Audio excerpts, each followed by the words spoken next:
In game two, Campbell dominated with a fantastic offensive showing. 12 runs on 9 hits, including a Colin Wolfe home run and a grand slam from Spencer Packard. Welcome to Jim Perry Stadium for game 3 of the weekend set. Campbell and Charleston Southern split the first two.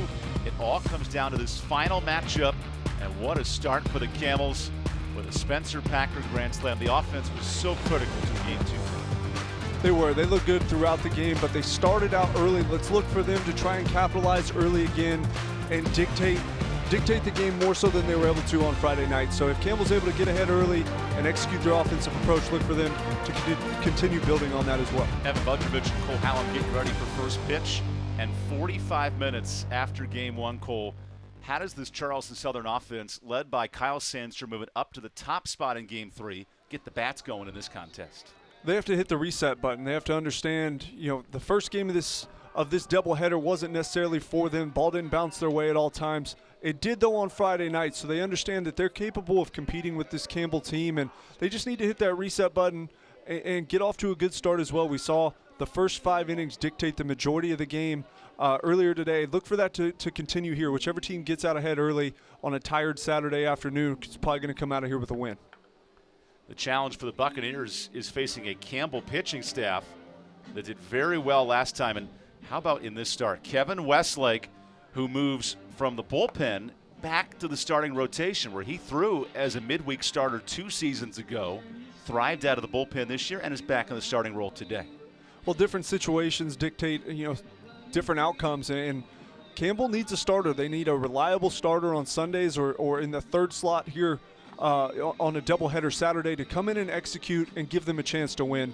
They need big innings out of Westlake, and they need a game this evening like maybe they never have to continue trying to build on what they've done so far in conference. Kevin Westlake's last start as a pitcher, February 29th, 2020. So a year plus later, he takes on a Charleston offense that desperately needs a win, trying to come out of this series with a first Big South Series win over Campbell since 1996. The bats unspeakably quiet in game 2 after a big 10-run output in game 1. And you see for Campbell, Ty Babin moves back behind the plate for game 2 of this doubleheader as the catchers trade off. I think we're going to see a lot of that in terms of flexibility with these teams today. We are, and I think we're going to see Babin back there because of his framing ability. He's going to need to work the corners for Westlake and work the bottom of the zone, and it's going to be also curious to see if Westlake channels back. We've seen that fastball in the low 90s, now entering a starting role. Does he take a little bit off that, trying to stay in this game more long-term, pitch 5 or 6 innings into this? So Kyle Sandstrom gets his start at the top of the order, leading Charleston Southern 4 hits in this series and earned the final outs in game 2. 4 for 7 at the plate, taking on Kevin Westlake as we begin. That first pitch is called outside by Marvin King. His first duties behind the plate in this series. And it's fascinating from a pitching standpoint as well, adjusting to a new umpire 45 minutes later.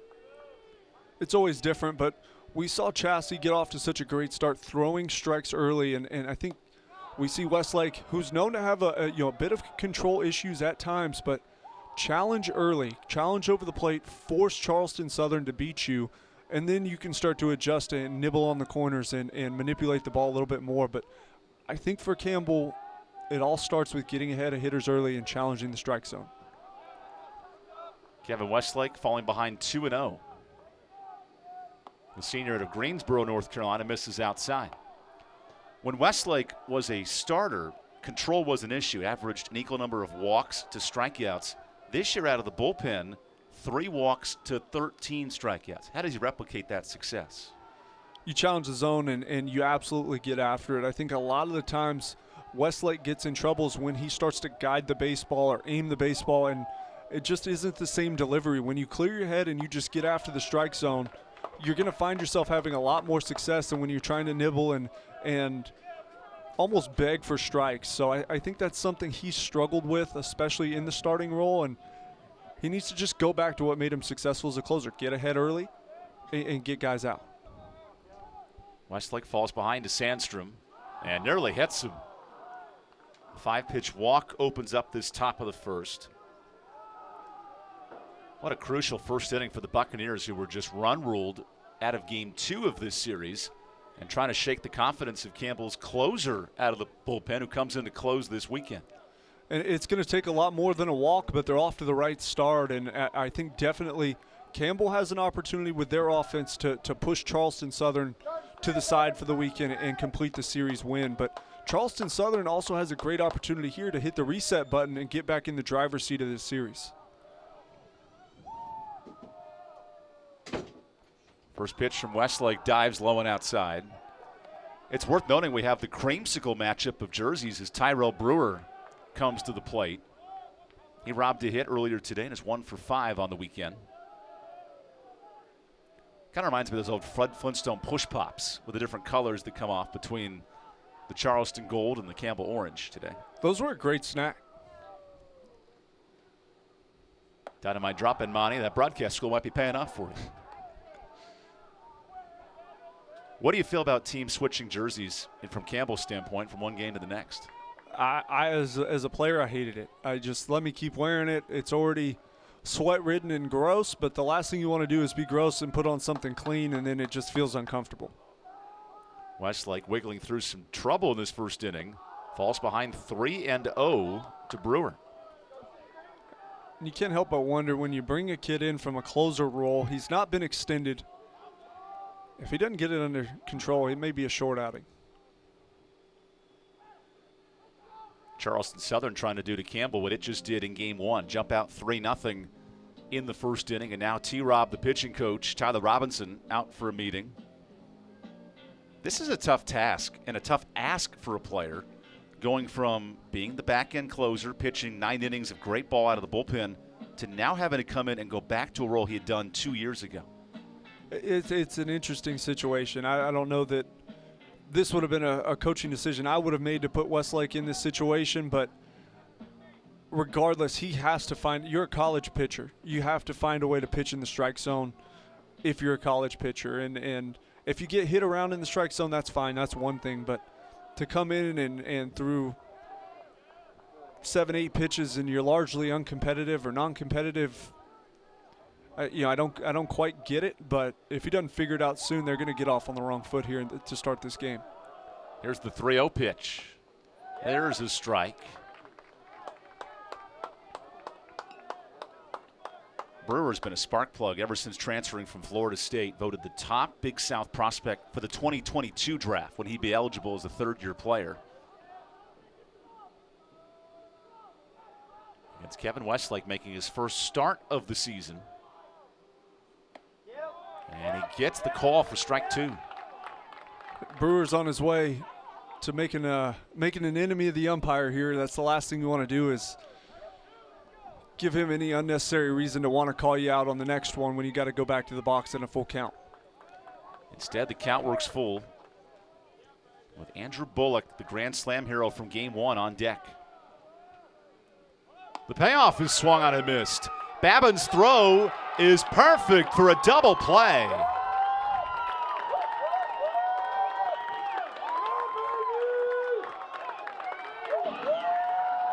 Add on to it, that was runner's interference on the hitter at the plate, and Campbell has just turned 2.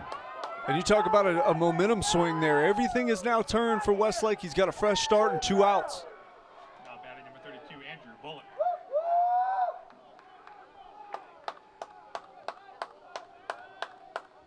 First the strikeout, then the tag by Wolf. Pretty good play. Great play and a great throw by Babin. Not necessarily known for his arm, more known for his blocking and framing behind the plate. But right there, right on the money, delivers a strike on the bag. Easy tag over there at second base. That is officially ruled a caught stealing for Ty Babin defensively. So a true double play. And great work by this Campbell defense. That's off the bat of Andrew Bullock for strike 2. I tell you what, Cole, the difference between that ball 4 to Brewer and now a strikeout throw him out has changed this whole inning. It has. You know, Charleston Southern almost had first and second, nobody out. You execute a bit of offense, and it's not too tough to put one on the board, but instead we get a called strike. Now Westlake tries to close out this inning. Here's the 0-2. Andrew Bullock with 5 RBI on Friday put Charleston in a great position to win game 1. He launched his 3rd home run of the season. Now trying to make life difficult for Kevin Westlake, who admittingly, he's a player you have to manage in this spot, coming from the bullpen to the starting rotation. The 1-2's rolled into the shift. Job done defensively. 3 up and 3 down for Westlake in a very different manner as we go to the bottom of the 1st here in game 3.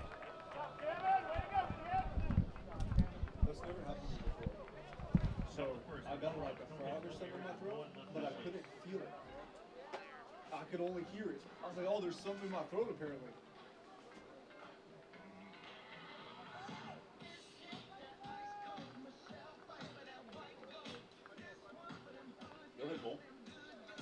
Oh, I'll get some. I'll just take some to go. If I eat now, I'll just be fat. I have fat tendencies.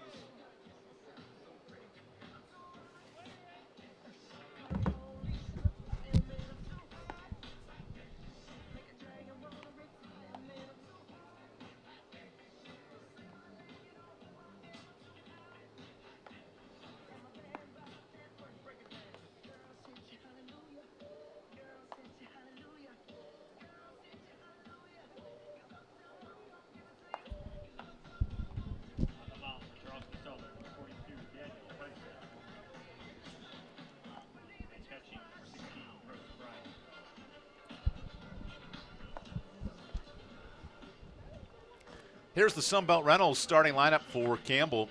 The exact same offense except one change. Ty Babbitt moves behind the plate for Marcus Skundridge. An offense, Cole, in game 2 that scored 12 runs on 9 hits. They were able to find a bit of identity. They got runners on. They got the big hit, the home run when they needed it. And the big thing for Campbell was they were able to continue applying pressure on the pitching staff of Charleston Southern. If they're able to do that again here early, I think they're going to come out on top. But Charleston Southern also got caught in a tricky situation in the top of the 1st, ends up not bouncing their way, but they're here to play too. So Campbell needs to come out offensively and show that they want this game more. So Daniel Paddysack into pitch against a Campbell offense led by Bryce Arnold, the top of the order in the DH spot today. Arnold 1 for 2 with a couple of runs in game 1, and he was a spark plug reaching and scoring back in the 1st inning earlier today. He's brought a ton to the Campbell offense, and we touched on it a bit last game, but a guy that we didn't see a ton of early. He's young, he's a freshman, but he's had such an impact, and a spark plug is exactly the right term to describe him. He's given this offense a new piece of life, and it starts out, and he's a great leadoff hitter as well. Daniel Paddysack, 3.86 ERA, a 2-2 record as he looks to win the series for the Buccaneers. Starts it off with a breaking ball high. It's a stark contrast in styles. Charleston Southern very confident in their 1-2-3 in the rotation. Campbell has 2 legitimate starters and a bit of an uneasy situation in these game 3s.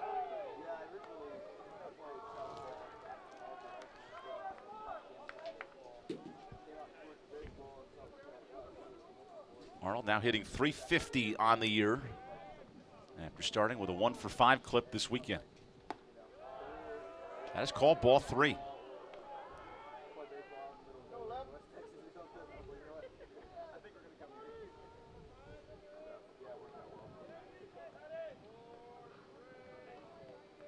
Paddysack right back to it and finds the zone, although Arnold didn't think so.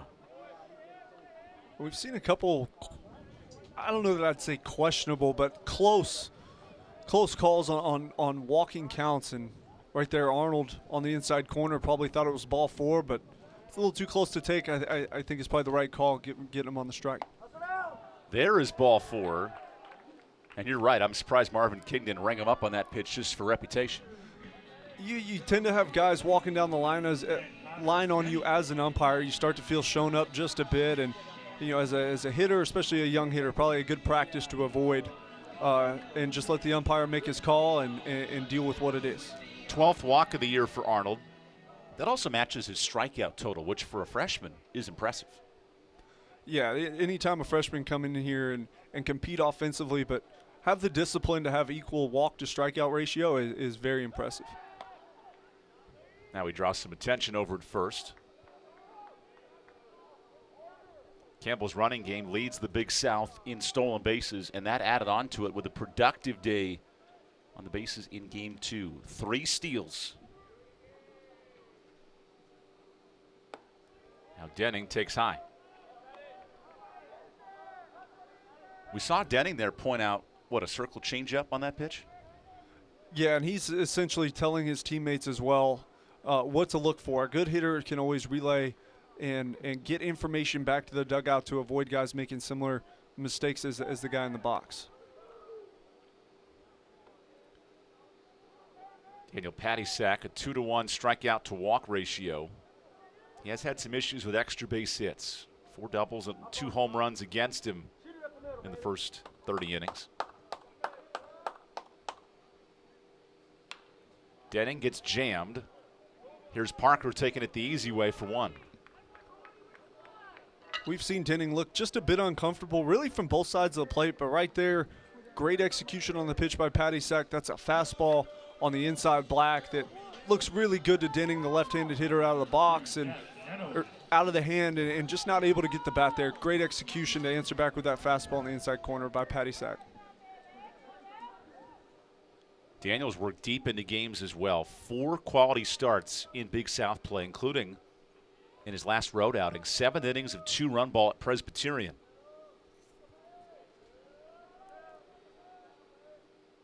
Zach Neto watches the first pitch miss outside. Neto's off to a 3-for-8 start, the freshman out of Miami, including 3 runs scored here in the series.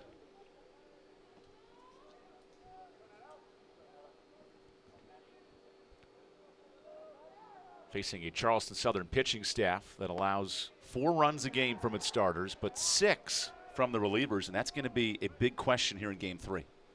Especially on a doubleheader day. You talk about how much confidence they have in their starters, but doubleheader days are a day of bullpens typically, and how deep are they? How many quality arms do you have that you can run out in big situations? And I think that's going to be the big answer for Charleston Southern here this evening.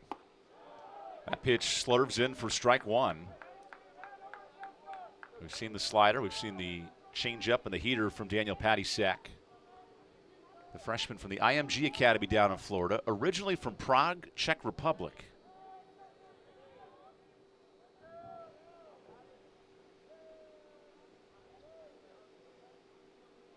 Now the 2-1.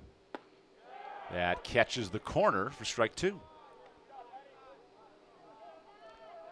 I love when a pitcher hitter like Zach Neto just confirms the call. It might pay dividends for him in Game 3. And typically guys that are on both sides of it understand how to communicate with an umpire the right way, and you put your head down so nobody can understand you're showing them up. You just simply ask, is that it or is there more? And the umpire will typically respond pretty well, telling you, oh, that's it. That's the outside corner. And as a hitter, at least you've learned something. You've also developed a little bit of rapport with the umpire. Pattysack induces a foul ball off the bat of Neto. Bryce Arnold with the leadoff walk, now in scoring position in this first inning. The team that has scored first has not only won both games, but has dominated offensively. They have. They've just found a way to get runners on continuously and then apply pressure to the pitching staff. And we've just seen a tale of 2 sides the first 2 games, and not quite sure what we're going to get here in the third. The 2-2 is tipped foul. Campbell struck for 3 runs in the first earlier today. Charleston scored 4 runs early in Game 1 on Friday night. Now in Game 3 with 2 of the top 4 teams in the conference doing battle today. You talk about a swing game being important. This is MO right here.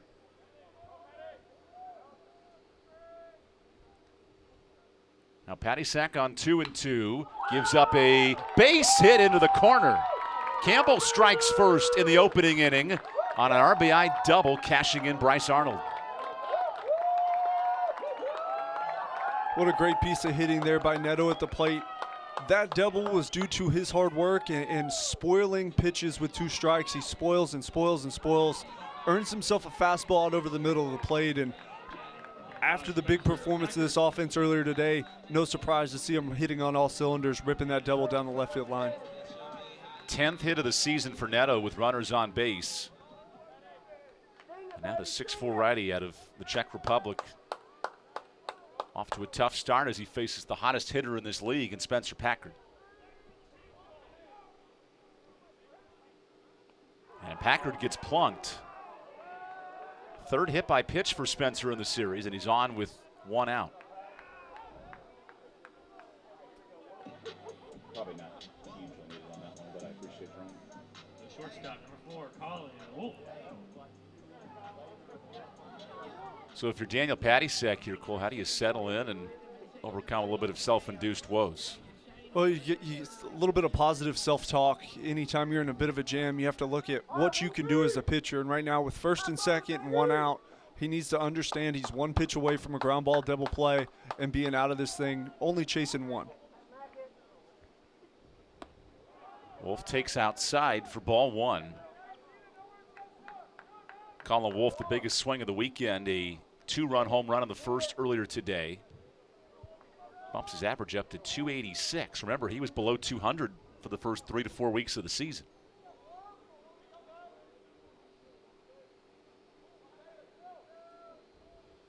The 1-0 is popped up into shallow right. Sandstrom on a long run, and he can't get to it. And a lot of Wolf struggles, I think, were in large part due to the success he had 2 years ago here in a Campbell uniform. Was a guy that was arguably the best hitter in the lineup. So coming back, people understand who you are. They're going to pitch you a lot differently. So for him as a hitter, just adjusting to that can take a couple weeks, a week or two. And we saw him get off the slow start. But as soon as he started to make those adjustments and figure out how people are going to pitch him, we've seen the Colin Wolf of old start to come back to life. The 1-1 is rolled foul. As Daniel Patisek is one pitch away from retiring a red-hot hitter in Colin Wolf. Colin in conference play is actually now second on the team in RBI. He's got 18 of them in Big South action. Everyone's trailing Matt Christian with his 24 runs batted in just in conference play alone. Remember, that's 12 games. The 1-2 over the head of Patisek. Great footwork by Stewart, who turns the double play. Campbell strikes for one and stopped by the Buccaneers defense here after 1 inning of play. Power isn't born, it's built over time. For over 65 years, Hercules Tires has been providing the muscle to move more drivers. Whatever the vehicle, whatever the terrain, and we back it with a powerful protection plan. So wherever the road or the trail takes you, we have the selection, value, and strength to get you there. Hercules Tires, ride on our strength. I'm crying 'cause I love you.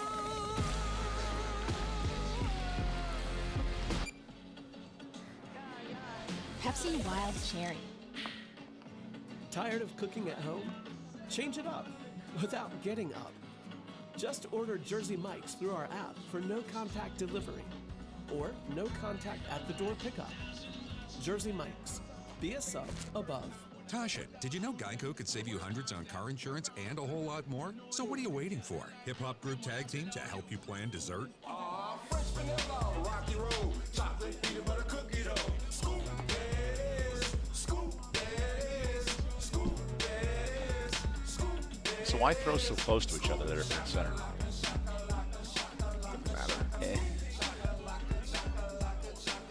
Geico. Switch today and see all the ways you could save. Zach Neto found the line and left as Campbell strikes first in the opening inning. And a great job of hitting. We've seen the team that scores first throughout this series is the team that typically comes out on top. And here we've got Campbell setting the tone early, but we saw hungry Charleston Southern team in the top of the first, wondering if they're going to look to continue off Kevin Westlake, who really showed a bit of a control issue there in the first and was able to get out of it. After a leadoff walk, and he fell behind 3-0 to Tyrell Brewer. Nice job escaping the jam, not only with the strikeout, throw him out, but then his defense got the job done. Here's Houston Parker, who's 2 for 6 in the series.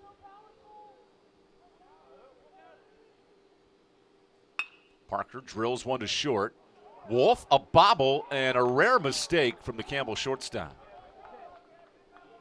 There's one you're not going to see too often, a ball that really is hit hard, squarely right on the screws, but not a typical miscue there from Colin Wolf over at short. Wolf with the error allows Parker to reach to start this inning.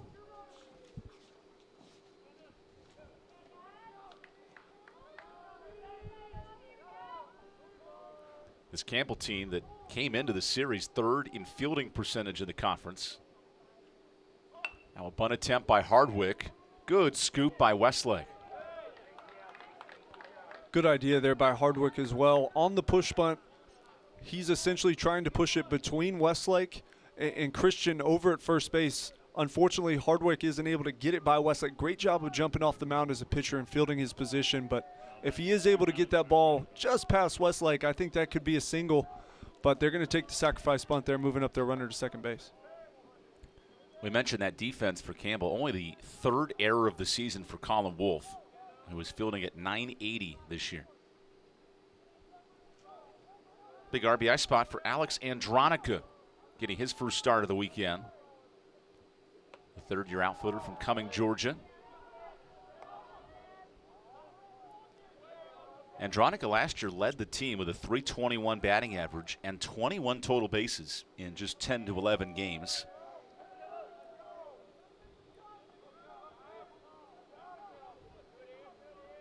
Now he faces Kevin Westlake, who's been out of the bullpen all season long until today. Drilling in strike one.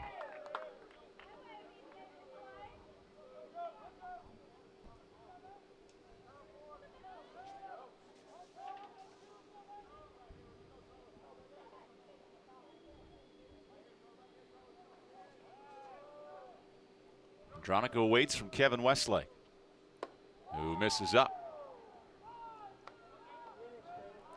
Alex Andronica has the unique experience of being a full-year starter on the infield and a 2-year starter in the outfield for this club. Today he gets the start in left for Mark McMillan.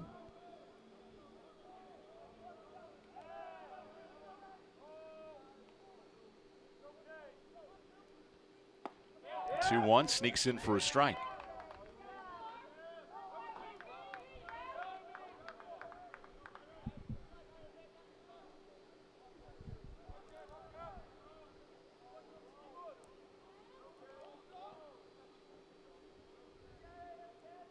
Andronica does have a hot bat, 3 for 8 to open up this season. Player comes in with over 80 starts between multiple positions and tips one foul.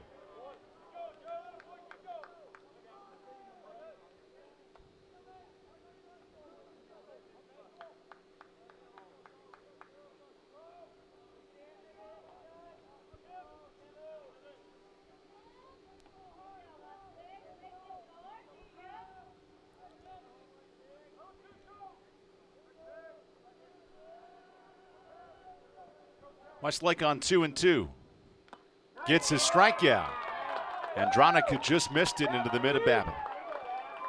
And a good pitch there by Westlake. Has had a bit of a control issue with the fastball. Does miss up a lot, but fortunately for Westlake with 2 strikes, if you can get that on the inner half, it comes out looking really good to a hitter, and just a little bit too much velocity on that one for Andronica to catch up with. So here's Brooks Bryan, the catcher for the Buccaneers, who's had an up-and-down weekend at the plate. Now 2 for 8, including 2 hits on Friday.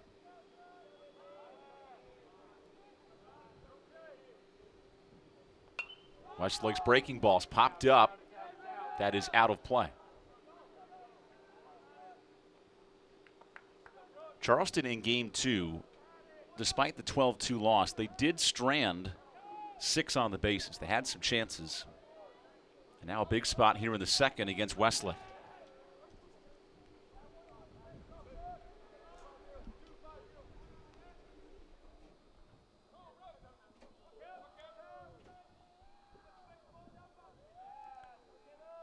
Pitch number 26 from the senior lefty is called inside.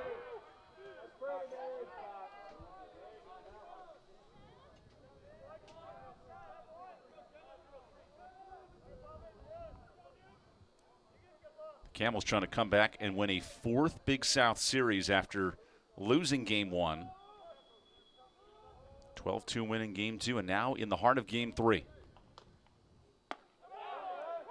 That borderline pitch is called a strike. And a good pitch there. If he can look to build on that outside corner, I think there is room, to build and earn yourself more calls, but it requires being consistent. So if he's able to channel in and find his location a bit more than he has so far, I think he can look to build on this strike zone and really become a problem for the Charleston Southern offense. Now 1-2 from Westlake. Oh, nearly crossed up Babin. Good job defensively. There's a certain tempo and pace that Kevin Westlake brings to the mound, and now that's going to be tested against the Charleston offense that can hit the ball well, 3rd in the league in batting average. Yeah, and the tempo and the pace it's going to have to pick up. This is tough. It's tough on a defense. He needs to start getting after hitters and keeping these guys involved. That pitch gets away from Babin, and now Parker's in scoring position, even closer.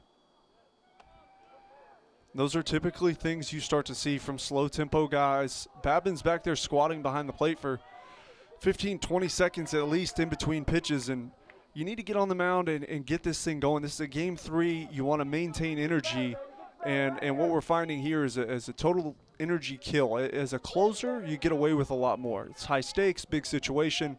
People understand. As a starter, you don't get away with those same things, especially when you're dragging another 8 guys with you through the defensive outcome. The 3-2 is popped up. Connor Denning comes in on it and makes the catch to end the top of the 2nd. Charleston Southern strands a tying run at 3rd as we go to the bottom half.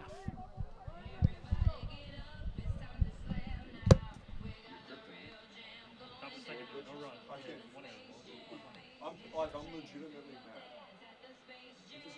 He's treating it like it's the ninth. He's such a dickhead. I can't stand him and Jonathan Tyler. I'd rather die than watch either one of them play. This is brutal. What am I supposed to say while you stand on the mound for 40 seconds? I'm not that good at this job. It was like my 3rd job. Game over with chassis. I don't know, but this crap doesn't play. I'm just going to start ripping it. This is freaking brutal.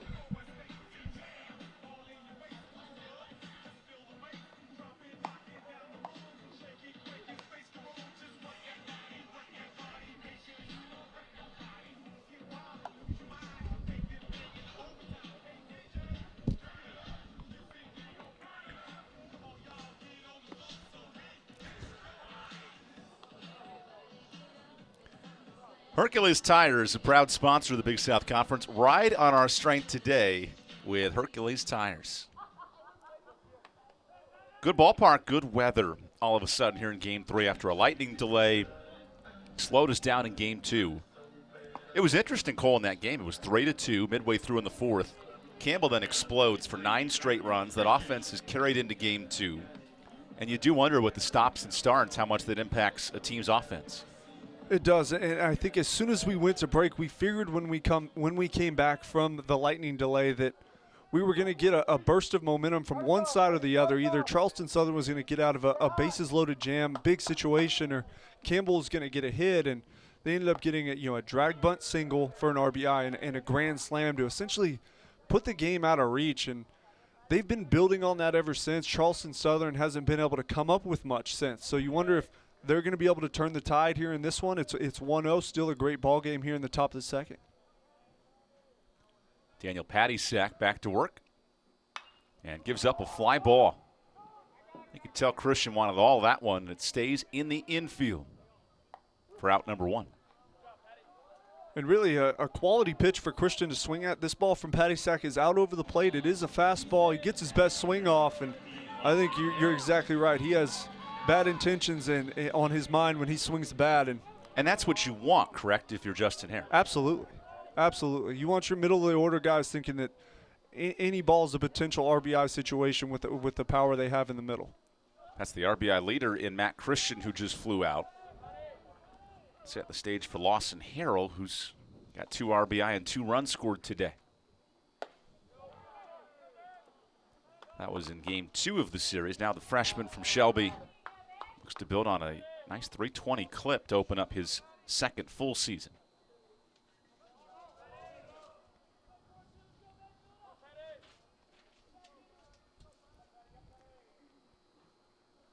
The 1-0 catches the corner. That 12 runs Charleston Southern just surrendered was their most earned runs of the season. Did allow 10 and 11 against Boston College to open up the campaign on a 3-game road trip.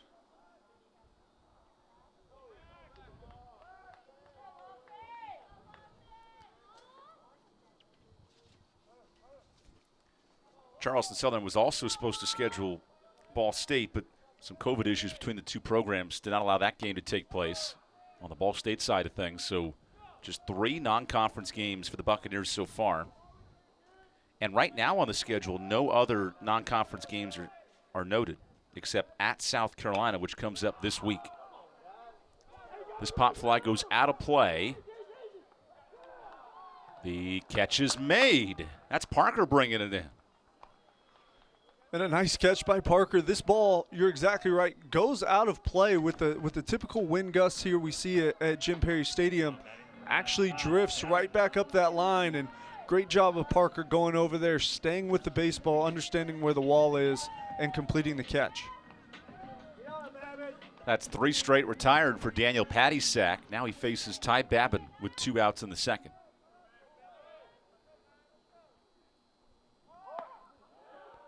Babin takes ball 1. It's interesting on those slap bunt attempts because there's so much an umpire has to look at, but it was called high.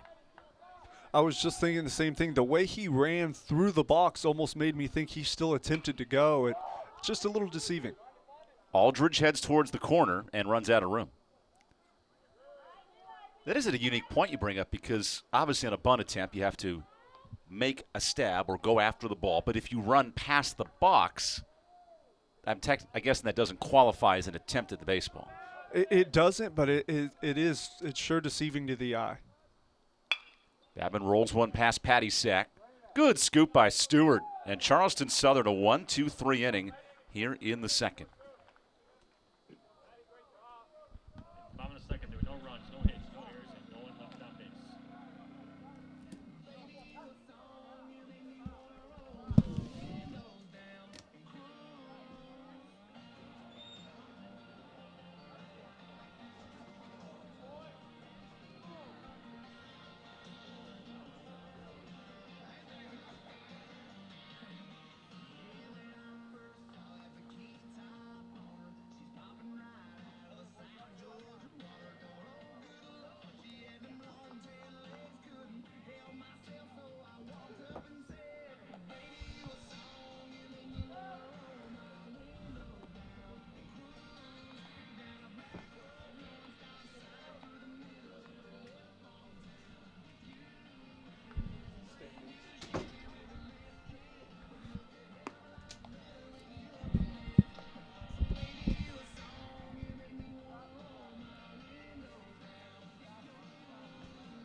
Why does this game matter? Well, in the Big South Conference, Campbell picks up a win today, moving to 10-6 in the league. And Gardner-Webb just complete the season and the series win over Upstate, so they moved to 12-4 in the conference. All of a sudden, Cole, in this race for the top 4 seeds, it's pretty tight at the top. It is, and it's so important because no cushion is ever enough cushion. If you play through a full baseball season, you understand you're going to lose your games here and there. You might lose a series here and there. So the more cushion you can give yourself down the stretch is the more comfortable your team will be playing and hopefully hitting on all cylinders come postseason baseball time. There's Kevin Westlake, who in his last outing, 4 innings scoreless against UNC Asheville. That was in a middle relief role, had to extend himself with the game very tight at Asheville, and now he has been asked in a totally different role. What have you thought of his adjustment to this starting rotation? I thought he's looked okay. He looked really rough early. Actually got bailed out by strike 3, strike him out, throw him out, double play, and a couple things went his way. So I thought he's gotten away with some things. He's fallen behind in counts. His off-speed and fastball location hasn't been great, but he's found a way to compete and stay in this game, keep zeros on the board. So if he's able to continue building on that, the stuff has never been an issue. It's always been, can he control his pitches long enough to maintain his job as a starter? Here's Connor Aldridge, the third baseman for Charleston Southern.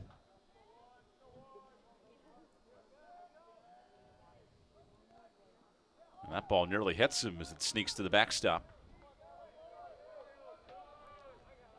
Aldridge from Jacksonville, Florida. Part of a pretty well diverse roster for the Buccaneers. You think of states represented and where they come from. One of 12 different states on this team. Campbell, I believe it's 16 or 17 different states, along with the country of Canada. It does bring some diversity to the game.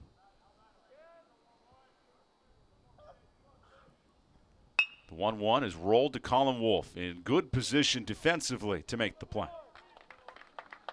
Wolf was positioned, you're exactly right, was positioned perfectly, shifted almost into a double play depth style positioning for the shortstop, and right there, ball hit right at him, understands his footwork, comes through, gets his hop, and just like usual, fires a strike over to first to complete the out. Cole Hallam, you were both a pitcher and hitter in your career. From the pitching standpoint, what does it feel like to have your defense shifting so heavily like we've seen in this game? Personally, I was not a huge fan of the shift, simply because in standard positioning, if I gave up a hit or got beat, I could deal with it. Here's a good bunt by Stewart. Christian wins the foot race by literally a foot. Good play there by Christian, understanding let the baseball come to him. Fields understands he's going to have time to attack the base for the out. That's a pretty risky play by Christian, however, because the speed of Stewart was quite excellent. It was risky, but I don't know that he had necessarily another option. I don't think Westlake was getting over there in time. It's kind of like, well, 1A and 1B's gone. Here's 1C. I'm going to take it to the base. When in doubt, make the aggressive play. You can live with the consequences. Back to the top of the order with two gone by for Kyle Sandstrom, who walked in the first the sixth time he's reached base this weekend.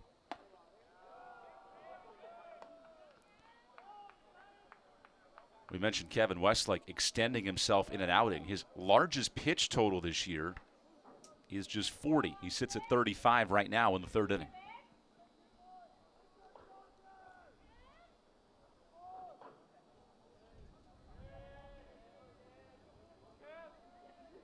On 1-0, flips in a beauty of a breaking ball.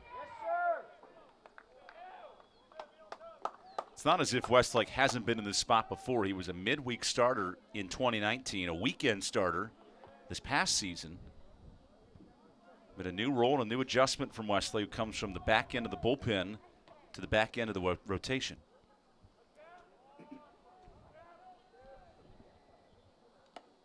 That is, did it hit him? Oh, hit the bat, in fact, of Sandstrom for strike two. I don't know what's harder, hitting the strike zone or hitting the bat of a hitter who's trying to get out of the way. But either way, Kevin Westlake's going to take the strike call. And Kevin Westlake's playing with house money today. Strike him out, throw him out, a bailout strike call on a borderline pitch, and now a foul tip. I mean, this guy's playing at a different level. House money it is. Playing chess, and we're all playing checkers. Westlake dials up a breaking ball low to even up the count. And that's a pitch from Westlake right there. Everybody knows breaking ball is coming in that situation, but he telegraphs the pitch, he aims the pitch, and essentially when that happens, it flattens out the breaking ball. It's not going to be as sharp, but it also gives away the pitch to the hitter, and that's why it was such an easy take for Sandstrom at the plate. When you telegraph it, it makes it really easy as a hitter to lay off. Sandstrom trying to extend this top of the third. Right back to Westlake, who shows off the footwork and tosses to first to end the inning. 3 innings scoreless for Kevin Westlake here in Game 3. Power isn't born, it's built over time. For over 65 years, Hercules Tires has been providing the muscle to move more drivers. Whatever the vehicle, whatever the terrain, and we back it with a powerful protection plan. So wherever the road or the trail takes you, we have the selection, value, and strength to get you there. Hercules Tires, ride on our strength. Did you know that Geico's whole 15 minutes thing, that came from me? Really? My first idea was, in 1/4 of an hour, your savings will tower. Over you, figuratively speaking. But that's not catchy, is it? It's not going to swim about in your brain.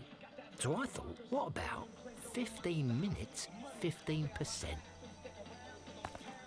Serendipity. Geico. 15 minutes could save you 15% or more on car insurance. Whether it's the practice field or weight room, in class or on game day, we compete down here. We put in work, day in and day out, to take a step forward towards degrees, championships. Our goals? Excellence on every level.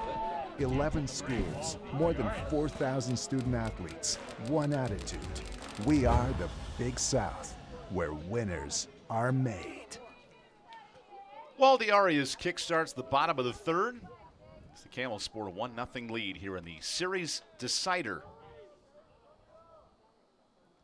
Daniel Pattysack gives up a foul ball out of play. Arias trying to break a 1-for-6 slump to start the series. However, he's been walked twice and hit twice by pitches. Here's a ground ball to Aldridge. Quick out. Both starting pitchers have settled in these middle innings. They have, and Pattysack especially, he's got a high tempo. He's got a ton of energy about him out there bouncing around the mound. He's starting to look very comfortable, and Campbell needs to change the tempo if they want to continue executing their offense, because the further along they get, the more comfortable Pattysack's going to get, and it gets even harder to get anything going at all. Charleston Southern is 4-2 record-wise in games that Pattysack has started. That slider is called outside to Bryce Arnold. And there's a reason this Charleston Southern team sits at 10-9 in the conference, right around 500. Good back end of the weekend rotation. Arnold tattoos one out to left, sending Andronica back to make the catch. We've seen some good defensive positioning on both sides early in this game, but Andronica shaded just a hair towards the gap, gets a great read on the line drive by Arnold, a ball that had all the makings of a double off the bat. Really a great job to track that one down. Arnold now 1-for-6 in the weekend series. And here's Connor Denning, the lone Camel yet to get a hit in game 1 of today's action. And he grounded out to first his last time up. This time he shoots one into the gap. That ball is down for a base hit, and now rolling to the warning track. How about that from Denning, who wants a triple? Chugging his way to third, and then without a throw. That's what you call a good offensive adjustment. Denning has been beat all day long on pitches on the inner half of the plate, and especially beat last at bat on the weak roll over to first base on an inside fastball. Right there, gets another one, doesn't miss, tattoos it in that right center gap for a triple, and that should be what he needs to get him rolling. He's such a dangerous bat. You figured he could only be held down for so long. Johnny Oliveira and Connor Denning are tied for the conference's lead in triples, one of 8 categories that Denning now leads the conference. He's dangerous. We've pitched the argument for Matt Christian as player of the year. We've pitched the argument for Spencer Packard. You could throw up a bone for Connor Denning as well. That's what makes this lineup dangerous. I think I think all 3 of those guys are fairly in the discussion for different reasons. And I like Denning because we've seen him a ton in center field, and he's so versatile at the plate. He's not just a home run guy. He's a guy that has done it from both sides of the plate and been largely competitive from both. So also a pretty good defensive center fielder. I think those 3 guys make a pretty good argument. I think you can make one for any of them. Zach Neto with an RBI double, his first time up in a very similar spot. Now trying to cash in Connor Denning with a 2-out triple. And it's a little different situation. I think you could throw Neto in the conversation as well because of the hitting, the defensive versatility, and also pitching. There's a key point to your argument. RBI single makes it 2-0 here in the third. And Campbell's queuing up that fastball from Pattysack hard. They're sitting it hard. Pattysack needs to make an adjustment. Go backwards for at least a couple hitters, dump some breaking balls or changeups over early. Get them off that fastball. It's not firm enough to blow by people when they know it's coming. Zach Neto, a 2-for-2 day with a couple of ribbies, matching his number's sake. It's always pretty sweet for a hitter. And Daniel Patysak, who only went 4 1/3 in his last outing, giving up 3 runs, now faces a 2-0 hole early in this ball game against Spencer Packard.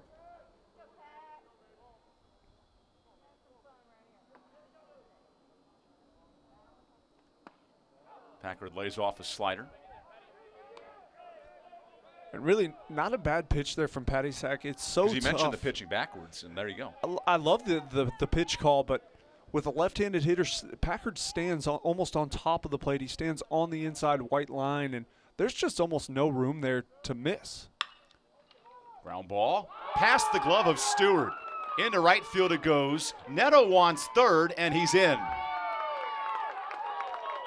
The 2-out hits continue, make it 3 in a row. And credit where it's due. Sandstrom gets a great read on this ball and actually fires the strike to third base. Great play defensively, not quite in time to get the speedy Neto at third base, and also a good piece of hitting the ball hard by Packard, something he does so well. And they always say good things happen when you hit the ball hard. Doesn't that expression tell the story for Patysak? Thought he had a couple of outs mixed in. Instead, having to finagle through the third at 36 pitches. Colin Wolf's been waiting to explode offensively. He's now 1 for 7 in this series. The one hit, a home run. Goes the opposite way. Sandstrom can't get to the baseball. Colin Wolf with a 2-out RBI single, and the carousel just keeps turning. Well, we've seen the first 5 innings dictate the final of both games prior, so here Campbell has all the momentum in the world, and they're having a ton of fun. And anytime the middle of this lineup really gets rolling, it gets dangerous for a pitcher, and they're really hitting on all cylinders. Great piece of hitting there by Wolf, able to go to the opposite field and continue the inning. Justin Hare calls his offense hard to kill. And now with 2 outs, Matt Christian tries to extend this inning. After the first pitch, and that ball's into the gap. A 2-out barrage from the heart of the lineup, scoring Packard, moving Wolf to third. And if you're going to get Matthew Christian out, you're not going to do it on a fastball, especially at 90 miles an hour over the middle of the plate. That's exactly what he's looking for right there, and crushes that single into right center field with Wolf making the move going first and third. Pitching change. We'll have time for replay if we have it. And here comes the pitching coach for Charleston Southern, Anthony Izio. Tough spot for Patysak. Triple and 4 straight singles. Nothing hit soft. No, a bit of tough luck at times, and pretty unfortunate. I thought on some pitch calls they needed to get him into the off speed a lot earlier, but they relied on fastball. Campbell queued it up, and good pitchers are able to make adjustments. He's going to have to adjust into his start next week, and I'm sure he'll settle back into his old form. Daniel Patysak came in with 4 quality starts in 5 conference outings. And have a tough go of it here in this 3rd inning. Remember, he got the first 2 outs with ease. And Connor Denning changed the game with a triple into the gap. He looked good. It's just Campbell's offense made the adjustment to sit fastball, and they haven't missed. And as a pitcher, that it doesn't happen to you often. Unfortunately, it does happen at times, and he needs to get back into that breaking ball changeup type mix early. First pitch swing and a ground ball to Aldridge. That ends the inning. Not before Campbell scores 3 runs on 5 straight hits.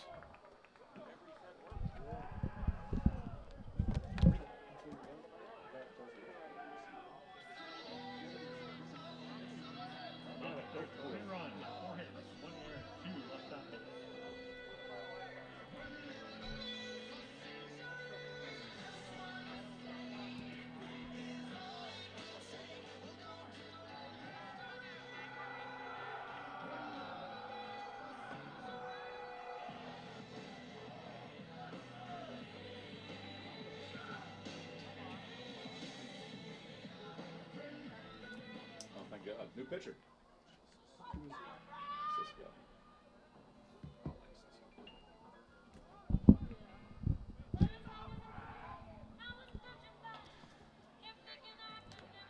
Thank you, Turlington. Everything all right there with the replay stuff? It seemed a little confusing.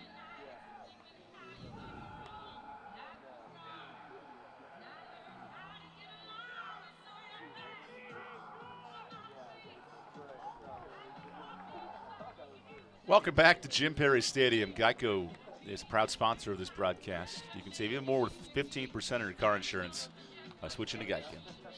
You know what we're going to switch to is a new pitcher out of the pen, and Fred Cisco relieves Kevin Westlake here in the fourth. We figured Justin Hare would mix and match arms to get through this game. How important is it for Cisco not only put up zeros but follow his offense this past inning? He just got the biggest gift in the world with a crooked number 3 spot in the bottom of the third. He's got a big lead, working with 4 runs early, and you're exactly right. He needs to feed off of that offense and get these guys back in the dugout, let them to continue building that momentum. So he's a strike thrower. He wants to be in the strike zone. If he's able to have a good tempo and get through this, look for Campbell to continue building. So Tyrell Brewer gets started at the top of the order. 2-3-4 for Charleston Southern. An offense that now over the last 2 games plus has only scored 2 runs. That after depositing 10 on Friday night. There's a slider from Cisco for strike 1, who has 10 strikeouts in 7 innings, including a scoreless frame last weekend against Winthrop.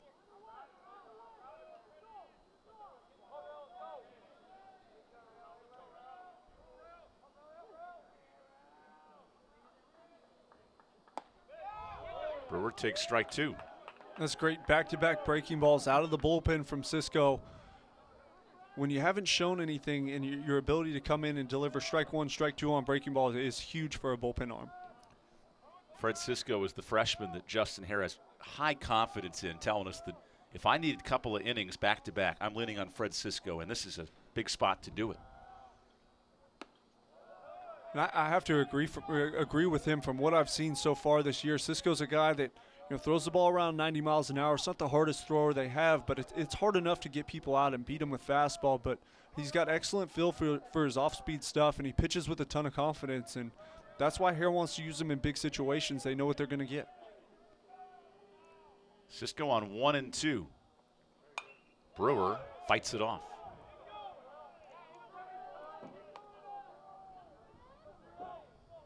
There's a lot to like about Brewer at the plate. We've talked a ton about his defense and the great play he made earlier, but right there, Cisco hung that slider just a bit, and you saw how aggressive the hack was from Brewer. He's up there to do damage. The Florida State transfer looking to stay alive. Works the count even. It's interesting in these double headers. Despite it being the 4th inning, it feels like the day has dragged on, which is a mental task for these teams that is kind of unprecedented. It is. It's an adjustment you have to make, and no matter which way game 1 goes, you have to be able to reset and get back after it. And it's a bit of an acquired taste, especially for hitters. Brewer sprays one into center, and he wins the battle. And Brewer just really won that at bat. Him versus Cisco, mano-a-mano, and he forces him to hang the slider. He lays off fastball, lays off changeup down, and Cisco hung that slider one more time out over the plate, and it gets absolutely hammered up the middle by Brewer to pick up a single. Just the 2nd hit of the series for Brewer has been very productive at the plate. And now Campbell sends its defense into a frenzy on the shift as Andrew Bullock checks in. Now this is where it's interesting, right? Nobody out, and a huge left side of the infield for Bullock, who immediately swings for the trees. So I was a pull side hitter. I saw this defensive formation many times. It doesn't change your approach. You're up there to hit home runs. You're up there to hit doubles. So don't change your approach. Still get after the baseball. But as a pitcher, I absolutely hated it. It's hard to deal with the fact that there's such a huge gap open on the field. It could totally change.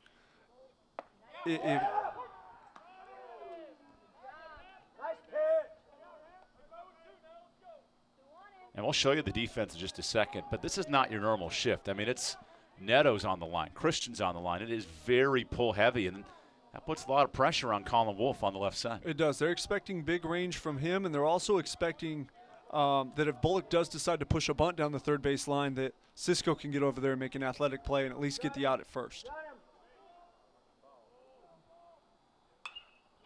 There's the defense, and the 0-2's out of play.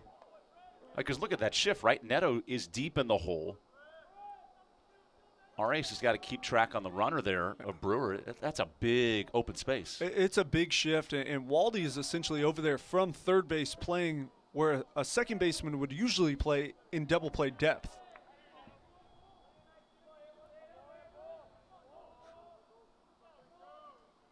The 0-2 is fished and missed by Bullock. He goes down for the second time tonight. Well, it's one of the hardest pitches to execute in baseball, but if you can execute it as a righty versus a lefty hitter or a left-handed pitcher versus a right-handed hitter, that breaking ball on the back foot is absolutely devastating if you can execute it properly. Here's Houston Parker, who started off the weekend red hot. He's slowed down a bit since.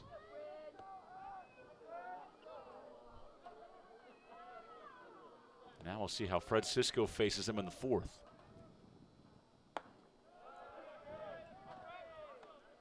If Campbell does go with the, let's say, 3 to 4 arm option out of the pen, is that to Charleston's favor, or would they rather see a long pitcher for, let's say, 4 to 5 innings? I think it largely depends on the situation and how they're seeing the ball off of Cisco. Right now it looks like Cisco's pretty dialed in. He's got good stuff. So as a Charleston Southern hitter, you're going to want to see a different arm. But if things start to change or you're starting to see it well, you want him to hang around because it's a guy you can build an approach against. So it's always tough when things get choppy as a hitter. It largely just depends on how the pitcher's throwing and how you're seeing the ball off him. There's a strike and a test of an arm from Ty Babin. Brewer's got the best speed in this Charleston running game. Buccaneers with 5 steals in the series, a bunch of those on Friday night. Even Brewer, who went first to third on a wild pitch, he's been a spark plug.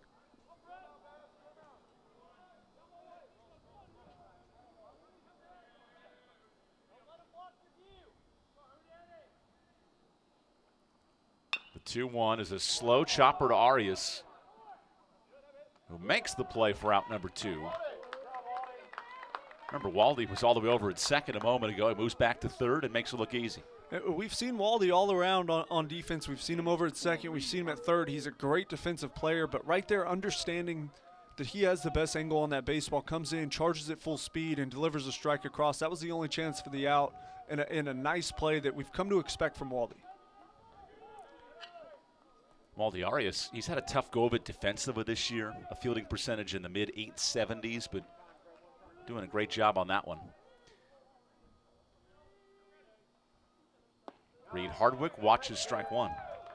I think a lot of Waldy's struggles came from time to think on balls that he had time to really gather himself, shuffle, and think about the throw. Those were typically the ones that were erred on the throw. But anytime you need him to make an extravagant play, a diving play, it seems like he makes it every time. So as long as he can stay out of his own head, I expect him to keep figuring it out over there at third base. That breaking ball is called up. Cisco dialed in from relief, replacing Kevin Westlake, who sort of got a closing bid, if you will, kind of the opener for 3 innings. Now with 2 gone by, it's Fred Cisco's turn.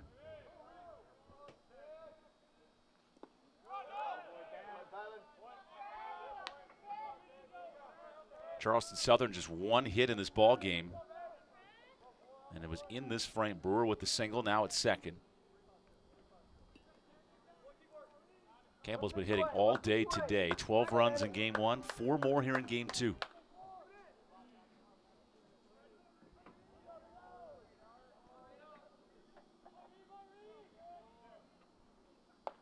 Called strike 2. And that pitch was earned. That's a very similar pitch as we saw that was just called up on the breaking ball.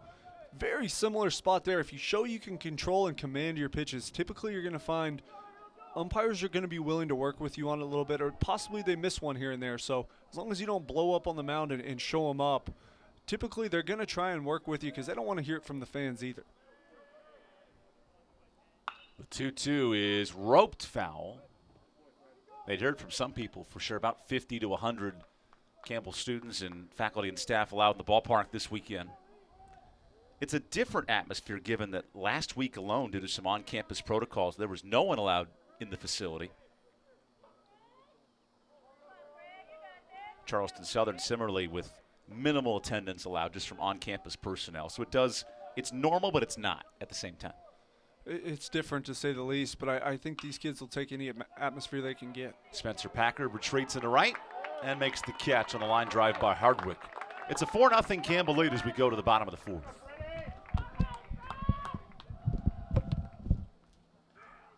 You got it, buddy.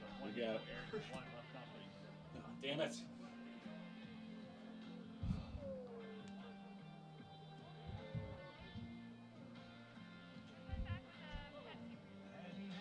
I think it would have been fine.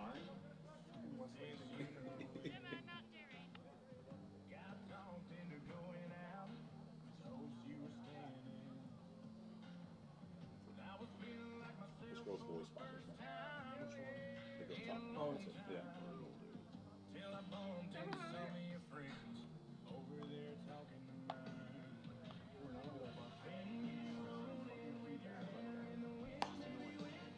Just talking. Just tell me, hey, I got it or I don't got it. I don't really care. I just need to know. Dude, my whole sleep, I was like, yeah. I was like, what the fuck?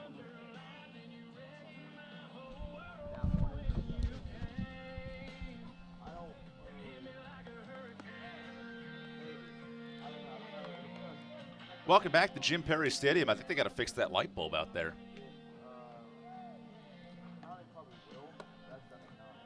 Well, you know what? It's 4-0 in the fourth. Who's going to make the call about that light? I'm not making it. I don't feel comfortable making that call yet. I'll talk to the operations folks later today. Ty Babin had a good laugh on that one as he heads into the box. Nothing better than the dynamic between a couple of catchers and a home plate umpire with Marvin King, the middleman in this one. And Babin, a veteran, understands how important that is for him to build some rapport with the umpires. He can win strikes just by having good communication. He goes after the first pitch of this bottom of the fourth and is retired. Because to your point, it has nothing to do with him at the plate. It's all about helping his pitcher. Exactly, yeah. When he's at the plate, he understands he's going to see some pitches, and if he addresses it properly, he can take those pitches up with Marvin King when he goes back out to catch the next inning. But if he doesn't, then there's just something lost there. If he's able to build good rapport, he can have good communication. He can also relay that to his pitching staff, and that's typically when things start to work pretty well. Here's Waldy Arias with one out, looking to bunt. We saw some unique small ball earlier today. Zach Neto laid down a bunt with the bases loaded. Gosh, that was with 2 strikes and a couple of outs as well. Huh. Marvin King with a late time call.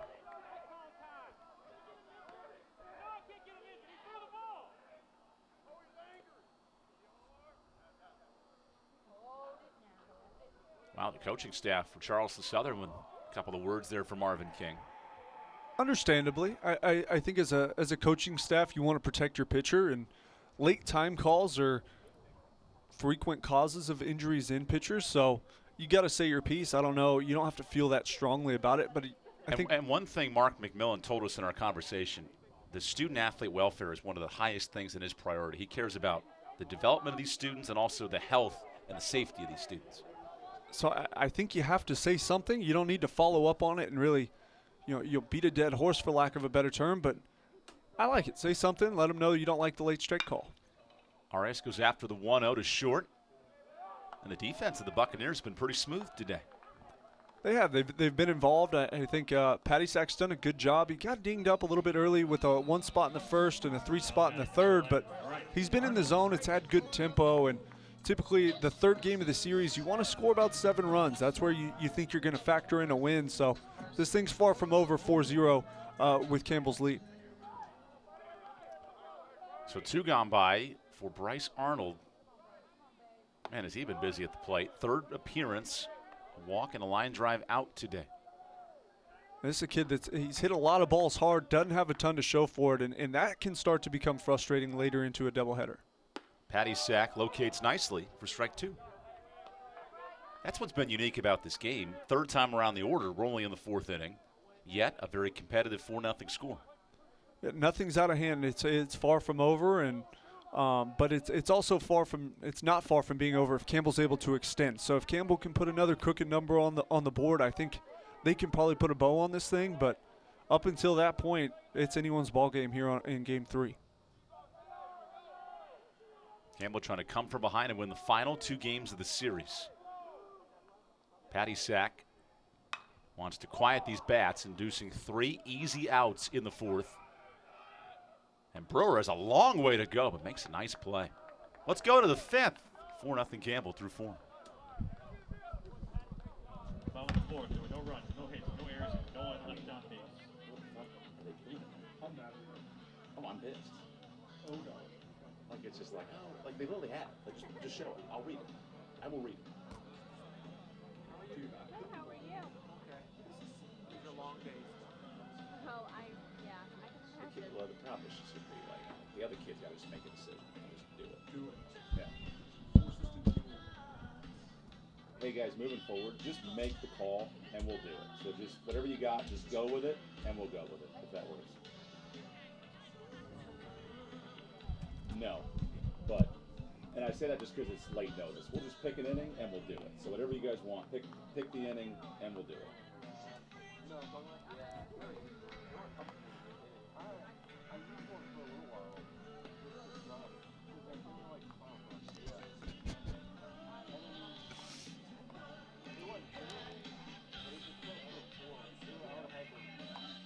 Waldy Arias enjoying his evening here in Buies Creek, North Carolina. The Camels trying to secure a 5th conference series win. It's unique when you think about it, Cole, just given the length of the conference season. Campbell at 15 games, Charleston going on 20 games this week.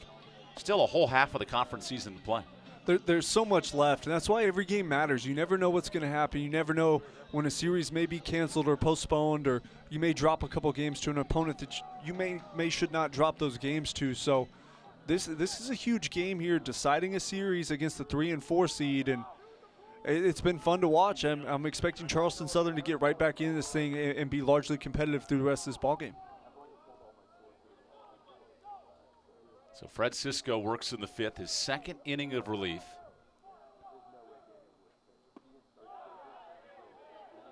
And there it is, called low for ball 1. I think if you're Charleston Southern, you're talking about changing pitchers or changing looks an inning or so ago, but they need to make an adjustment off Sisko and start sitting breaking ball. He's so slider dominant that you know you're going to get at least one every at bat, if not more. Make it 2-0. Sisko last inning escaped some trouble after a leadoff single. Now he faces Alex Andronica, who was a strikeout victim earlier today. One of the captains of this team in the outfield for the Buccaneers.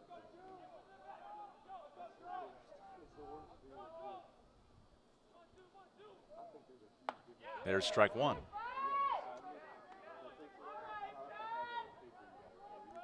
Not only a unique challenge to hit the reset button for these clubs, yet Charleston in the same exact spot, falling behind early, having to manufacture some offense. And if you're Charleston Southern, you need to essentially give up on trying to get 4 in 1 inning. That's not going to be their strong suit. I know they hit the grand slam Friday night, but that's not where their offense is going to be very productive. They need to try to scratch across 1, maybe 2 an inning, and claw their way back into this thing, slowly build momentum, and next thing you know, you get a big swing and you're on top, or at least back in the game. But if you keep trying to build and hit bombs and put up big numbers, Sisko's a really hard guy to do it off of with being so slider dominant. That's a 5-pitch walk to Andronica to begin the top of the 5th. About halfway through this decisive Game 3 of the series, with the winner of this game not only moving into the top 4, but if Campbell wins today, they now move into 2nd place in the league, with Upstate dropping the first 2 games against Gardner-Webb.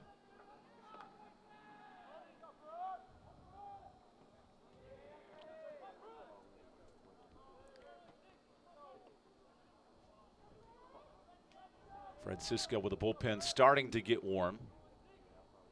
Delivers a strike. Another slider to Brooks Bryant.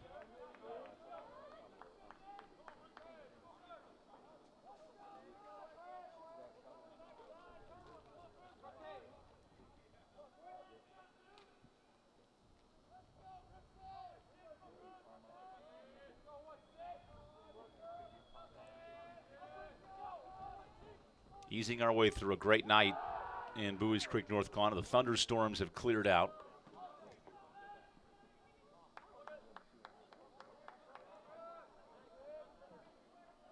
You got the little to-go orders for food in between games behind the Charleston bullpen. It's a good place to hide it. Nobody would look. No, it's a great spot. Go down to the bullpen, grab yourself a bite.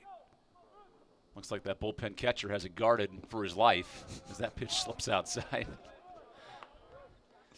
All right, let's get that shot again, because not only do you have the bullpen all situated there, but literally everyone else is in the dugout. So who's going to get to the food first than that bullpen catcher who's set up? Who's really winning? I think as a bullpen catcher with all the food, that's where I'd want to be. When you're watching the starting catcher at the plate, so you know you only have to go in if this guy gets hurt, right, or if he can't play. There's a swing and a miss. Runner is off for second, and a stolen base as the ball sneaks into center. But we have batter interference on Brooks Bryant. The out is called, and that moves Andronica back to first. Brooks Bryant definitely fell across the plate and impeded the throw there of Babin. Not a great thrower as it is, more of a pitch framer, but not really able to have a fair chance to throw out Andronica stealing second with Brooks falling over home plate. So there's out number one for Connor Aldridge. Babbitt had tried for that call a couple of times tonight. And that was a big spot because that could have been an easy stolen base and runner in scoring position. Cisco induces a foul ball that hit the front foot of Connor Aldridge. Even though it's a weakly foul ball, I love the approach from Aldridge. I've been trying to get Charleston Southern, trying to will them into sitting slider, if you will, no pun intended, but Cisco's so heavy and slider dominant. I can't help it. You have to give up fastball, sit slider, and try to get something up in the zone that you can hammer. Cisco on 0-1. The first base one with the food in the background.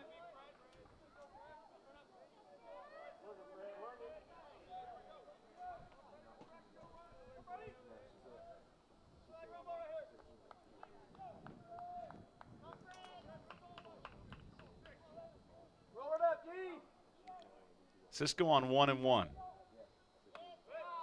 That is just a bit high.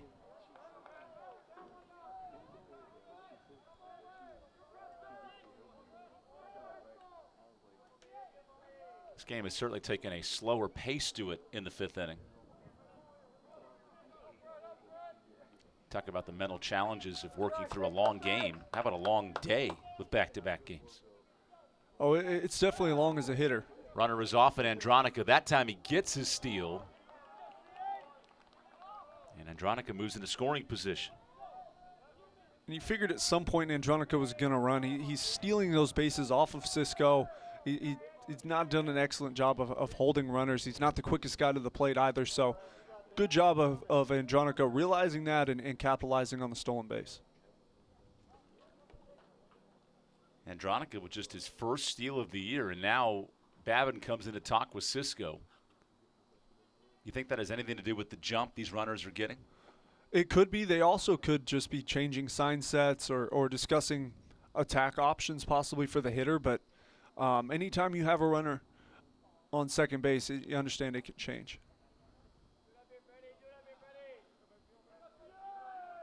Talking about bullpen catchers, there may not be food back there, but looks like that bullpen catcher McPeak's getting pretty busy.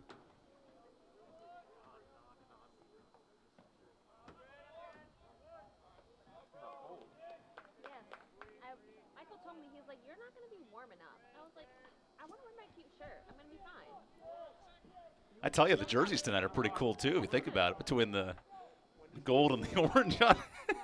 There's a fan in front of us who just keeps talking a lot. There's a foul ball to play. Oh, that was great. That was great. I just want to know what this shirt that she's wearing, because that's the most important story of this inning. It is. I personally wore a pullover to the ballpark. I know it gets a little chilly I here wore at like night. an Under Armour gray top. You know, I just try to I mean, look professional for the Masters this weekend. I can get behind that, but apparently it could be a bit chilly out there. Sometimes that second shirt never hurts in a doubleheader type of day. Cisco misses for ball 4. 2 on with 1 out for the Buccaneers here in the 5th. No, I'm sorry. I mean. Oh, who they shared the facility with? Yeah. I couldn't tell you. I think the Cardinals are there, and Ryan went to some camp or something. Campbell scored 3 in the 3rd to put this game at a 4-0 juncture. Charleston Southern this year has not won a game when trailing after 6. They have the work cut out for them here in the top of the 5th.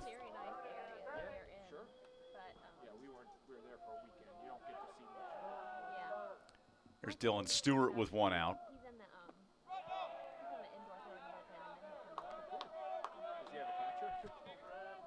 How as a player do you keep your focus in a game that's kind of dragging along?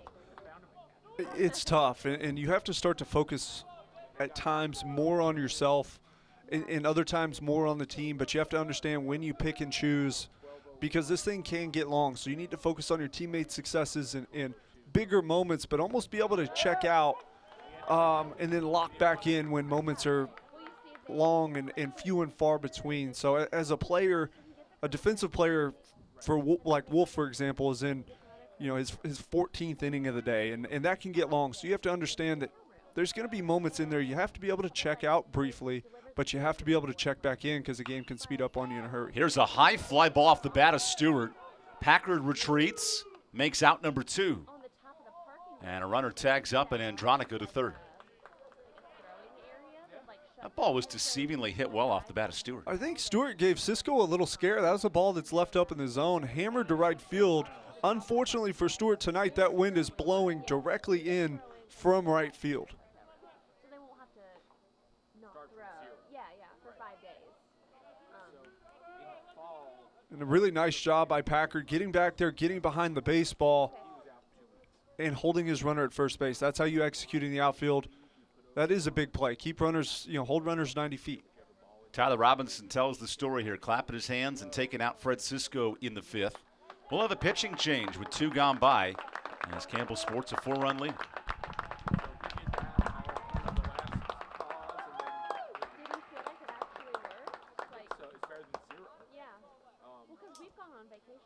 Before, and Michael has makeshift in the hotel room, he'll build up a bunch of pillows and throw into the bed, and I'm that is just dangerous to me.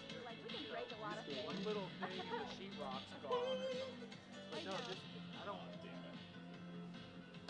You have to tell him. Have Michael text Ryan. Yeah. He'll be able to tell him, or he can use his, whatever. Okay. It's not the department now. But I had never heard of it before. But Ryan was still rehabbing in the fall, so he couldn't really afford to not be continuing to throw. So that's very cool. I'll tell him about it. It's only a couple of days. He'll be fine. Still. Just a thought. Thank you. No problem. What the hell just happened right here? Are we hoping that he's in Fayetteville this year? No, fishing for Campbell. Jack Yusko. Fayetteville became low A. I know. I'm going to work state games, recent games. They picked them up. Okay, I didn't realize that. So who else is in that league? Mountain Dew is charged for anything that may happen on game day. So grab yourself an ice cold Mountain Dew, cheer on your team, and enjoy the game. We know our fans are the best fans. They're the best because we said so. Do the do. Here's Jack Yusko, maybe Campbell's biggest cheerleader in the bullpen. A 5th-year senior coming in to replace Fred Cisco, and his job seems pretty simple right here with 2 outs. It is. His job's to come in and get his guy, get 1 out and get out of this inning. We could possibly see him extend into next inning, possibly 1 further, probably at the most, but his job is, you're exactly right, very simple. Get your out, get it now before any damage is done. Jack Yusko in his career not only has thrown the last 4 seasons, but is asked to do a lot of different things out of the bullpen. His job now is to get 1 out and get us to the halfway point in Game 3. if y'all ever want to come around here, just let us know and they can get y'all tickets.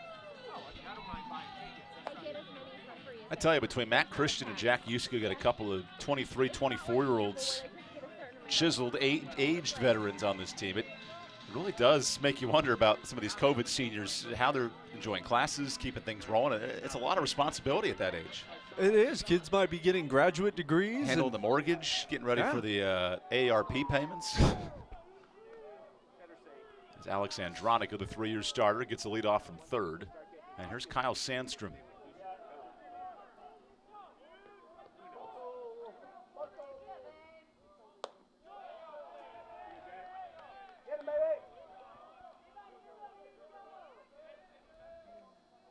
This game has the pace and the flow of a playoff type atmosphere, regional type feel. Yet in game 3 of this series, Charleston Southern knocking on the door.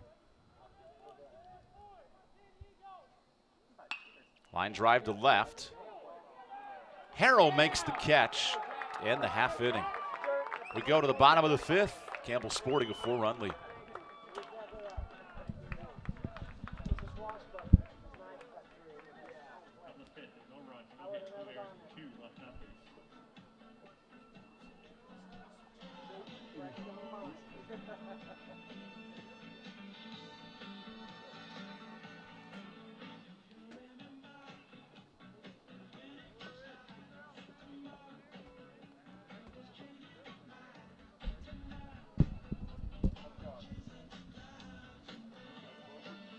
What's up, everybody?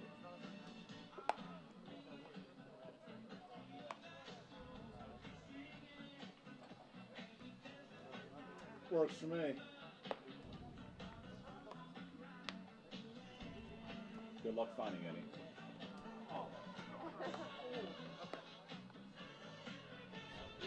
Also turn into, let's do a booth shot the next half inning. If you want, I can text you that link. Pepsi is the official beverage of the Big South Conference. Pepsi, drink yours today.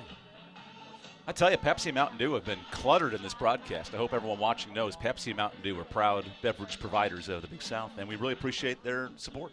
And in my personal opinion, 2 quality beverages. I had to finish eating my pizza first before we go on camera. So Connor Denning kickstarts the bottom of the 5th. His triple broke this game open in the 3rd inning and kickstarted a 4-run frame.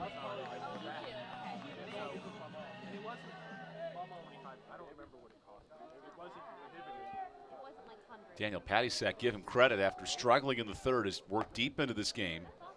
And just the type of outing that Charleston needed in the series finale.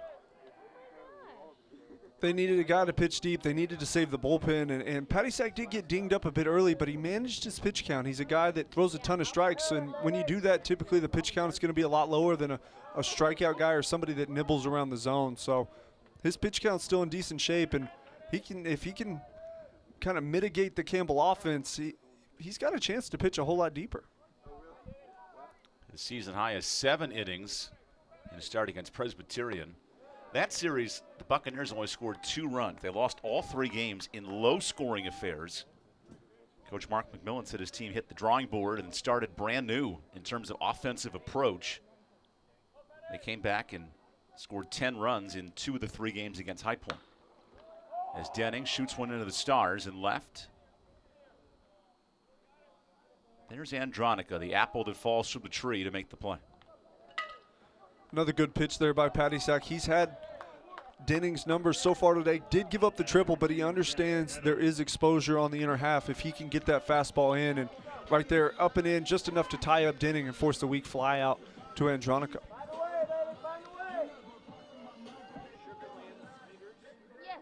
Zach Neno coming off a 2-hit performance. It's been a multi-hit machine this past week. I mean, how about the game on Tuesday against Winthrop where Neno had 4 hits, including a home run. He's now got 5 hits in this series. And this, for a freshman who was mostly a utility pitcher-only type player last year, has become a huge piece in 2021.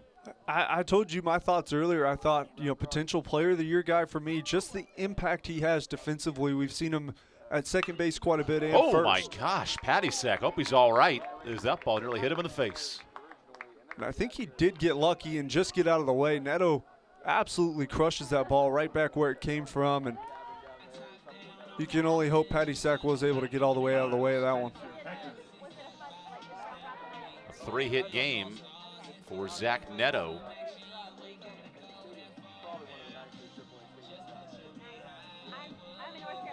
And now Spencer Packard digs in.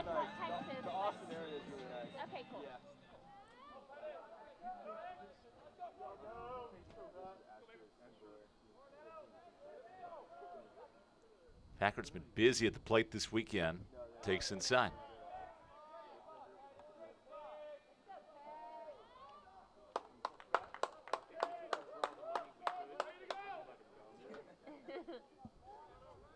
Packard also has a hit in this one of 6 hits from the Camels, all bunched together in the middle of this lineup.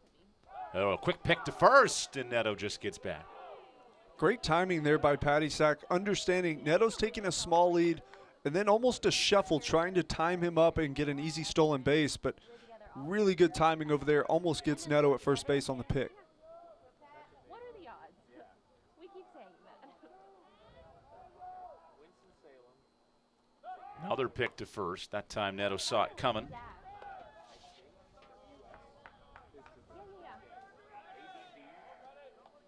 There's been some good pitchers working on the hill today, throwing back to first.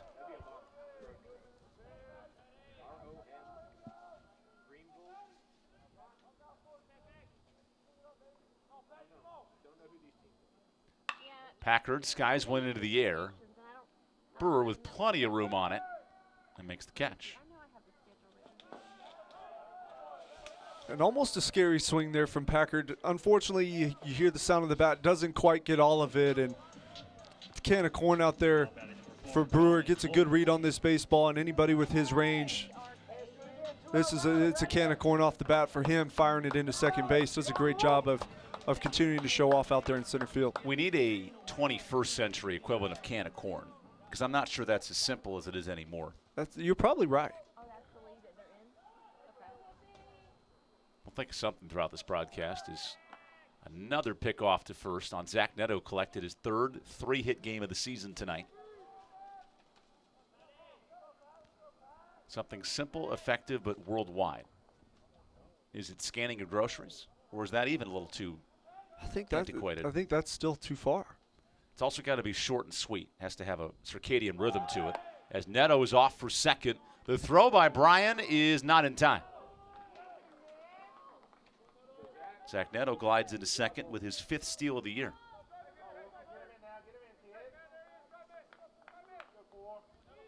The spoonful of sugar was a great one from Mary Poppins. Can of corn kind of solidified itself post-World War II during some of the food craze in the baby boomer generation. But I'm not sure what fits this generation best. Type the tweet. I don't know. I don't personally have a Twitter, but Start your engine is more of a NASCAR terminology. How about the speed here of Neto? I tell you, he's in my conversation. The things he can do on a baseball field are special at times, just in the versatility he displays. You're buying stock in Zach Neto. I am, 100%. You buying stock in Bitcoin, though, is the real question. As Colin Wolfe tattoos one out to left center, giving him his 2nd home run of the day.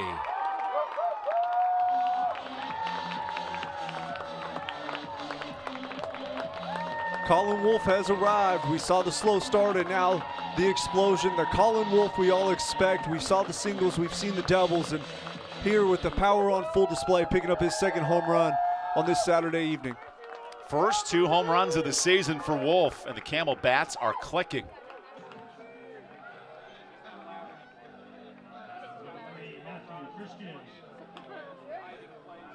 The preseason player of the year has come to play. and they've queued up Patty Sack's fastball all day. Unfortunately, Patty Sack's been just a little bit too high in the zone, and with the dangerous bats there in the middle, Wolf is able to capitalize and poke out his second homer of the day. Colin Wolf, in his first year at Campbell, was a home run hitting machine, led the team in RBI, had 6 big flies. Starting to see that power here this weekend. Matt Christian says, well, hold up. When it comes to big swings, I can do plenty of it, and he takes ball 1. I think there's plenty of home runs to go around, especially right in the middle of this lineup, but they're going to have to continue to adjust. People are going to start to pitch them differently, and you'll see, that's why you see power hitters go through ebbs and flows. Christian off the end of his bat towards Alex Andronica. Pretty well hit for a flick of the wrist from Christian to end the 5th. Not before Colin Wolf adds a 2-run shot, extending the Campbell lead. There's not a secret to what actually happens behind the scenes at a bank.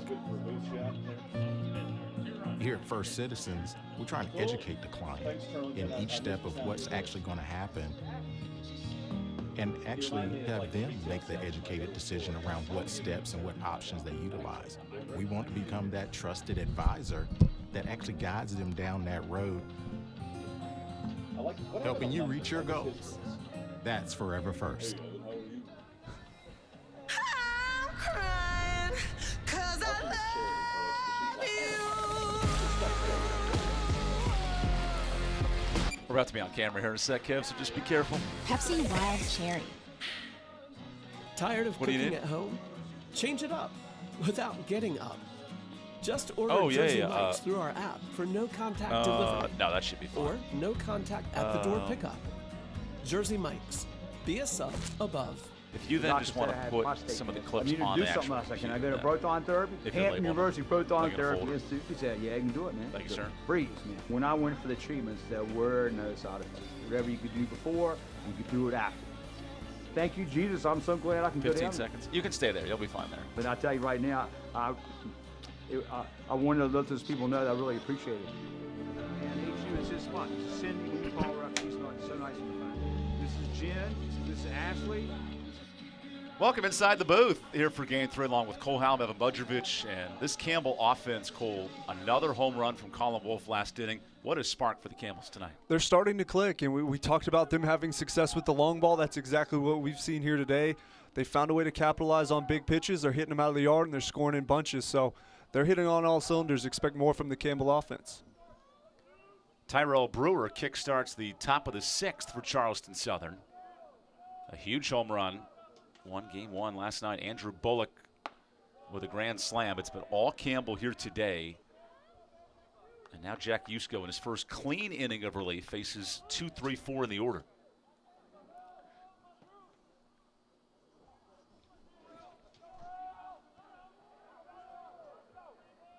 Yusko on 1-0. Dips one outside.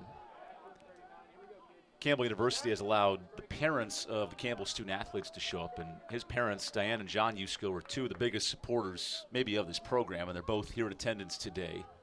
A neat chance to see their 5th-year senior son pitch here at home.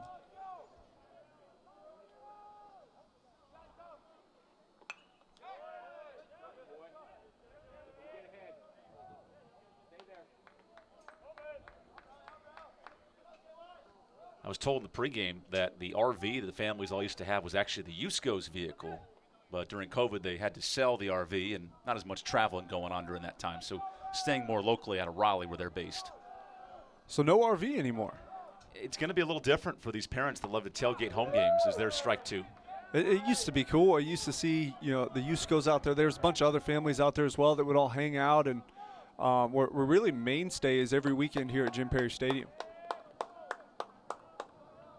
Yusko, one of the super seniors that elected to come back for his final season. Now he's pitching in relief for Fred Cisco here in the 6th, and works the count full to Brewer.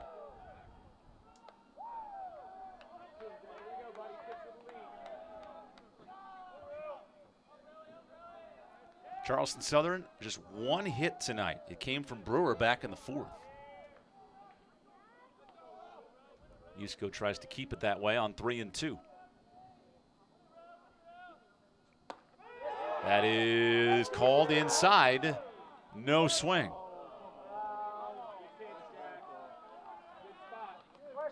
That was a close one. I think Brewer might have gotten away with either a called strike 3 or possibly even a check swinging strike 3 also, but nonetheless gets the call. He'll take it. Time for you to be the judge at home. So I think no, probably no on the swing. Is that what you're seeing? No on the check swing for sure. And location is so tough. I mean, that's in the eyes of the umpire. Marvin King with that call. And here's Andrew Bullock. Goes the other way for strike 1. Look at that shift, though. Cole Campbell is daring Bullock to push the baseball the other way. This is a better matchup, possibly, if Yusko can execute and sink a ball in the middle of the plate and induce a rollover ground ball. That's what they're looking for, is a rollover ground ball to start the double play. But he's got to be careful, because if he starts running it off the plate, he might accidentally get one backside, where Wally Arias would usually be playing when he's not in the shift over at third base. Tyler Robinson takes the responsibility of drawing up these shifts and putting cue cards of where to position themselves. It's a philosophy that Campbell has really adopted the last 3 full seasons. And Coach Hare told us it's very matchup oriented, but this seems to be a matchup that they love to put on the shift. Runner is off from first and Brewer, who then goes back to the base, and Babin throws it away. Look at Brewer run. Still moving to third, and then without a throw.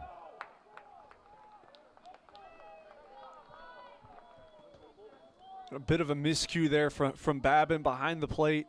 Understanding he may have Brewer caught off first base, but not able to get a great grip on the baseball. You also have to throw around Bullock, who's no small man, and typically when you start trying to do too much and force the issue is when things go awry. And right there, Babin tries to clear, doesn't quite get all the way around, sails it down the line, and with the speed of Brewer, you can only expect him to end up on third base. This ball slapped into left center. The catch is made. Harrell's throw to the plate. It hits the mound, and in to score is Brewer.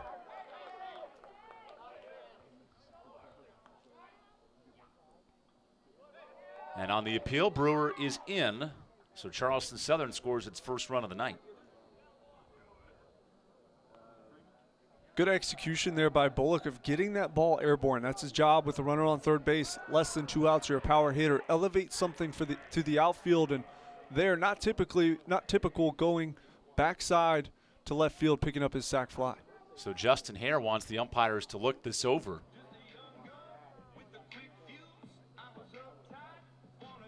This would be difficult to challenge because you would need either different camera angles, or really you would need something so wide you could kind of see when the ball was caught and when the runner tagged. But they're going to look at it here.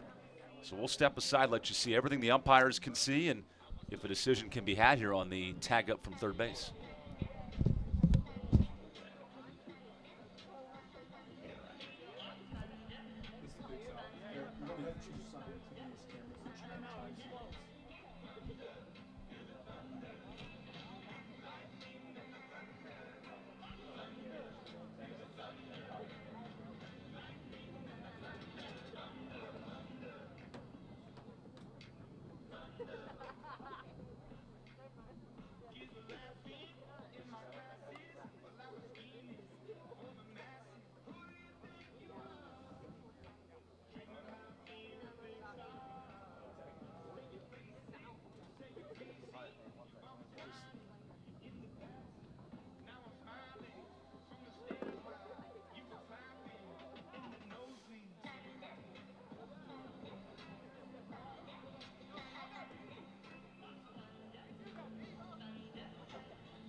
There's no way to see it.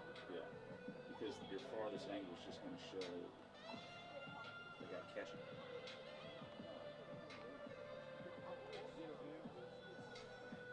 they trying to figure out if it's humanly possible for him to be at that point when Harrell's releasing the ball?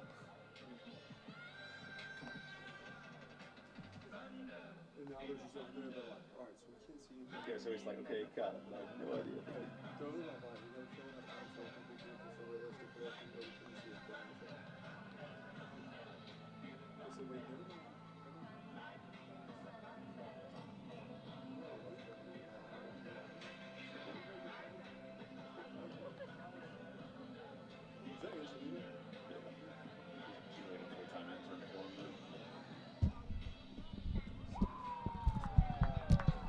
So you've seen the view.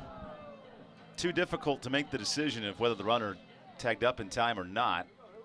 So Brewer comes in to score.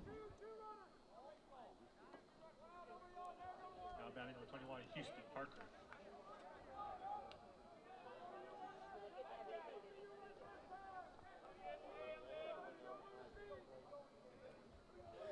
Are we live?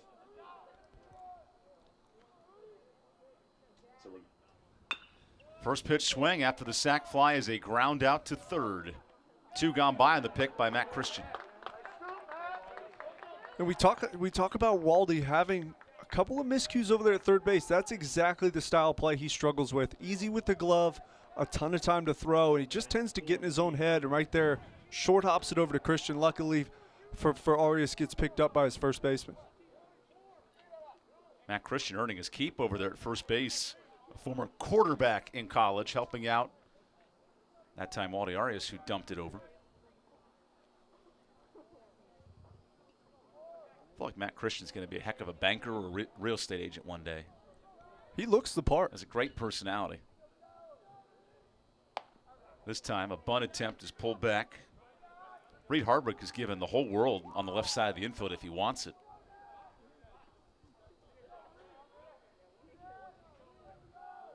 This shift's unique because of how deep Zach Neto is back behind second. It is. He's halfway out into right field, just trying to range up and give himself an opportunity on a hard-hit baseball to make a diving play, understanding he's still going to be close enough to the base, although not where you typically see an infielder, to have a chance to throw him out at first. And this is because of Yusko's sidearm delivery. You're assuming Harbrick's going to roll something over? Possibly. I mean, that would be what you would think, but not necessarily. And, well, look at that. Right at Colin Wolf, and the shift will quiet us down for a half inning. We go to the bottom of the sixth. Campbell leads by 5. I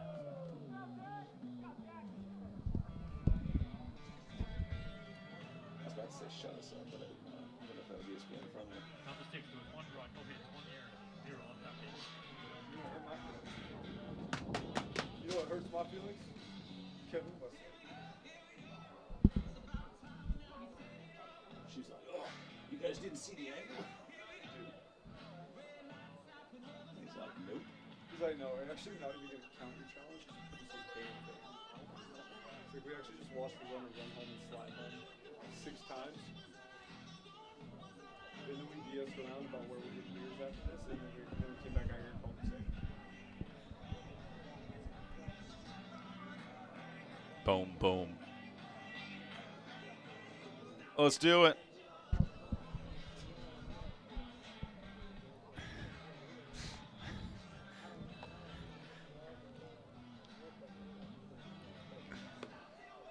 The winds are blowing, and the Campbell offense continues to swing it. The team entered this weekend tops in average doubles, home runs, and on-base percentage. Has seen a couple of home runs today from Colin Wolf, and all of a sudden, Cole, if this offense is clicking at this potent of a level, makes this Campbell team very dangerous. It does. And this offense, when they show up and they perform like this, is a team that's hard to beat and is ranked at the top of the conference accordingly. The problem for them is when they don't play well or they don't hit the long ball, they have trouble scoring. So which Campbell offense are we going to get night in and night out? And are they going to be able to find a way to score when they aren't hitting home runs? Charleston Southern just 1 run tonight on a sacrifice fly by Andrew Bullock, who now is driven in. This is kind of neat. 6 of the 11 runs for the Buccaneers this weekend. Well, you talk about having an impact. He's driven in over 50% of his team's runs, and we didn't even see him in Game 2 due to a matchup. So we've got him here in Game 3, and thought it just comes in, makes his impact felt, picking up an RBI. Lawson Harrell kickstarts the bottom of the 6th for the Camels. And take strike one. Lawson Harrell is called the grinder on this team, according to Justin Hare. His hard work has earned him a full insertion into the lineup where he now hits over 320. For a player in Harrell who was a redshirt his first year, handful of games last year, and a huge jump in year 3. Well, sometimes the redshirt years are the biggest blessing these players can get. It's an extra year of development, and a lot of times that's just what they need. Daniel Pattysack playing some defense. Nice job. Pattysack doing a great job preserving his pitch count, but going back to the redshirt year with Harrell, he's made leaps and bounds, and he's a totally different ball player than when he came in, and it's neat to see that growth and that opportunity when you get the redshirt year to just build your body to be able to perform. This will go down despite not actually being a quality start. I think an important start for Daniel Pattysack, keeping his team in the game. And I would say that he's done his part. We've seen some really tough calls, plays that possibly should have been made by Charleston Southern that weren't. But he's pitching deep into this game. Here he is in the 6th inning. Pitch count's still in really good shape, and he's still challenging hitters right there. Challenging up Babin with a 90-mile-an-hour fastball here in the bottom of the 6th. The stuff is still there, so it's not necessarily his fault that the offense hasn't showed up as much in Game 3 as they would have hoped. Ty Babin down in the count, 0-2. The Campbell catcher skies one out to center. Brewer is a vacuum out there, and a busy man again. There are a lot of places to hit a baseball, probably not towards Tyrell Brewer. I think that's a pretty good cue for the rest of the Big South. Don't hit it to center field when Brewer's out there. He runs it down, and he makes it look routine at that. So he's an excellent center fielder. It's been fun to watch. Waldy Arias is in a rare spot. He's reached base in every game this year, yet tonight 0 for 2, which means he's due for a hit by pitch in a minute as there's strike one. The nation's leader in hit by pitches with 20.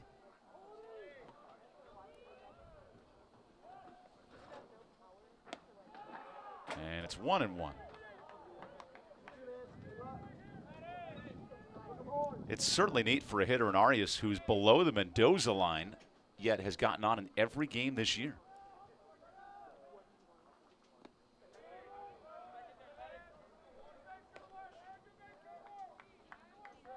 Pattysack at 70 pitches, yet it feels like he's grinded through this game as he works into the 6th. And ball 3. Pattysack had his thoughts on Marvin King's call. It was a good pitch. I think it was a little up, and we've seen Marvin King not like that ball up in the strike zone throughout the evening. So it's nothing that we haven't seen so far. He likes it down. He likes it off the plate to the outside. Oh, no. Oh, the catcher, Brooks Bryan, lost it. That's tough. That's tough. It is a guy that doesn't have the most innings behind the plate this year, comes into Jim Perry Stadium. This is a tough place to make catches in foul territory. There's so much wind. There's so much movement on the baseball when it gets up above those lights. And looks like it would be an easy catch off the bat. See Pattysack calling it initially, Brooks calling him off, and that's a tough play. Just his 7th start of the year behind the plate. And Arias draws ball 4. Now that is how you reach base in every game of the year. That was almost on cue for you right there. Calling it up, said, hey, we're going to get a walk or a hit by pitch here coming up. Sure enough. I mean, all it takes is a catcher in Brooks Bryan to make an uncharacteristic mistake, and then Arias, who was down in the count 0-2, to watch a walk. It's a heck of a streak. It's been extended now to 25 straight games. If you go back to last year, it's up to 35 games overall. Arias is off for second. The pitch is swung on for a strike, and the throw gets away as Arias sprints to third. And that was some heads-up base running right there. Not only that, but possibly the quickest pop-up slide I've ever seen at second base. He did those as a kid with the slip and slides, but doing it for real is a whole different ordeal. I mean, he almost slid and came out full speed running to third base. Pretty impressive, and is able to move up an additional 90 feet. I was wondering a little bit, was there any interference by Arnold, but nothing was called, so the stolen base is clean. Patty Sack right back to it and flips in a slider for strike 2.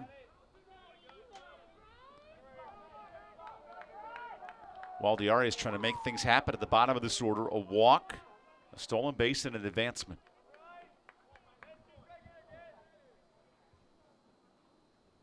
The 0-2 is drilled down the left field line, but foul. Hold on to the bat pretty far down that line as well. I think he knew it was foul. He also knows if he doesn't run down that first base line, Coach Hare's not going to be thrilled. But I also know that he crushed that 90-mile-an-hour fastball. I would expect slider here from Patty Sack, if not changeup. So at what point do you let go of the bat? Or is that just you don't have to pick it up later? Yeah, you know you're bringing it back. You know, a couple seconds, you're going to be on your way right back to the plate. Saves himself some mileage, I guess. There's the 0-2 from Daniel Patty Sack to Bryce Arnold. Missing outside. Charleston Southern leaning on its starting rotation. All 3 starters have pitched every weekend. A combined 4.2 ERA. The bullpen, not so much. And as Arnold works the count even. The bullpen ERA is in the mid-6s in an area that Coach Mark McMillan told us straight up coming into the weekend needs improvement in terms of quality arms. So leaning on Patty Sack in a 6-1 game.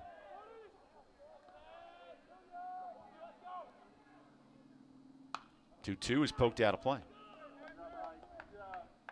I mean, his pitch count's in good shape. He's only given up 7 hits, and the Bucks also have 2 errors on the night, so it's not like he's been beat up and hit around the yard too bad. It's just and 5 of those hits were in the blink of an eye in the same inning. Exactly. Another hit for Arnold extends the lead after a 2-out walk pays costly for the Buccaneers. And Arnold earns himself one right there. Rips that fastball down the line, is able to lay off slider, gets another fastball, and that time doesn't miss it as he hammers it through the 6-hole for his RBI single. I wish we could have seen it on the angle, but I think Ryan Chassie just lifted Waldiaris like he was Lion King, like Mufasa lifting his child in the air. Sort of had that once-in-a-generational type play. A walk, a steal, and scoring on a 2-out single.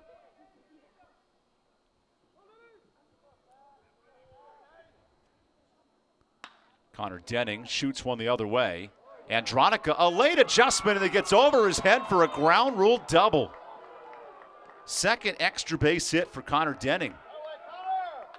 And really a bad break there for Denning with that ball bouncing over the wall. If that ball stays in play, Arnold's going to come around to score. He'll get another RBI, but you know, as an outfielder, that's the toughest ball to make a play on. That ball's hit right at the top of Andronica's cap, really on a frozen rope, and as an outfielder, you're taught instinctively first step needs to be back. You can always adjust and come in, but right there he gets just a little jumpy, takes one step in. Next thing he knows, he's burned over his head, and you got a double for Denning. Pitching change coming up for the Buccaneers. And how about the resounding bat for Connor Denning? He goes 0 for 3 in Game 2 and comes right back with a triple and a double tonight. That's what he does. You can only hold him down for so long, and when he hits, it's usually for extra bases. And no different here tonight as he starts to crush the baseball, looks to be settling in very well. Charleston Southern goes to its bullpen. This is Connor Yoder. We'll let the right-hander get loose here in the 6th inning of a 7-1 ball game.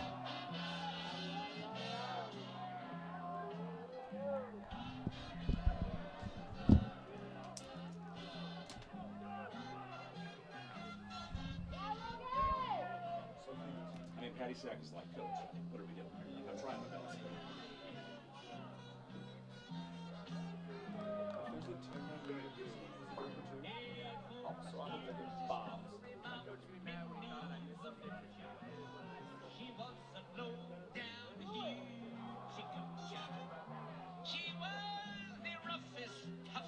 So I'm thinking bombs.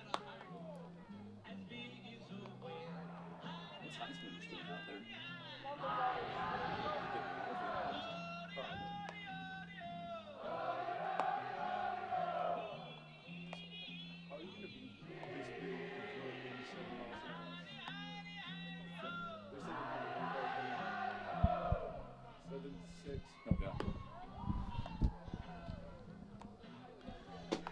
What?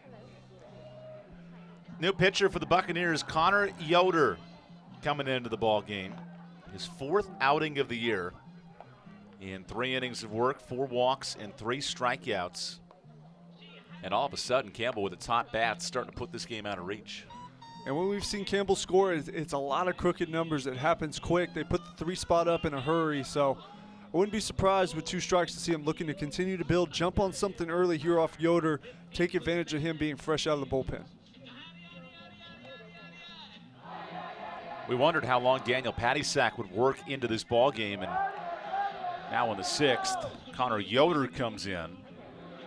It's got to be tough if you're Paddysack. Pitched pretty well, and with 2 outs, this is the exemplary example of what Campbell's offense can do. A 2-out walk, and all of a sudden a rally ensues.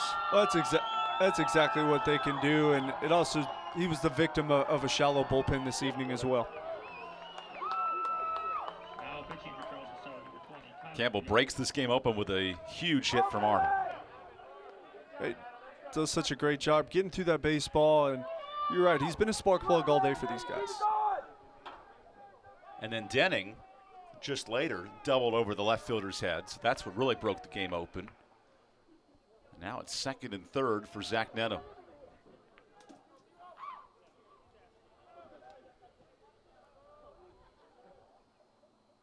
Yoder jams him inside for ball 1. Well, that was a little faster than a warm-up pitch, 91 miles an hour from Yoder.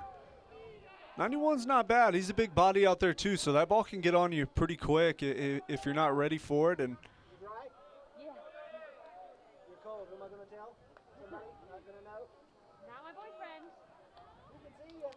fifth outing of the year for Yoder, who delivers strike 1.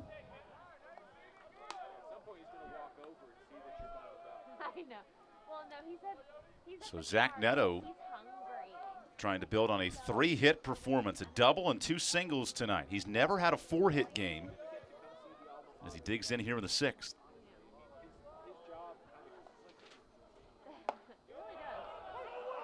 That is called a strike at the top of the zone, much to the dismay of the Campbell bench.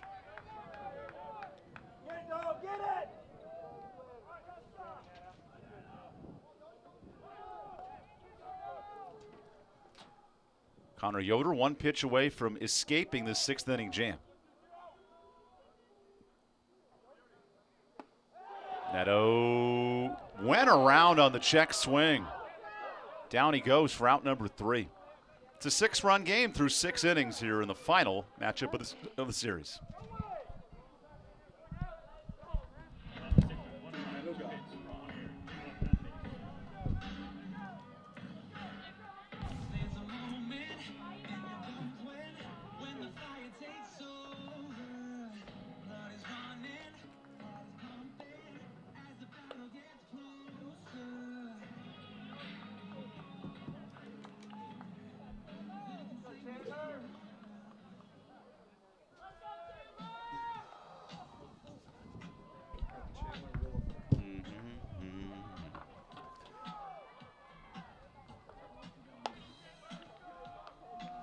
Bo, bo, bo, bo, bo, bo.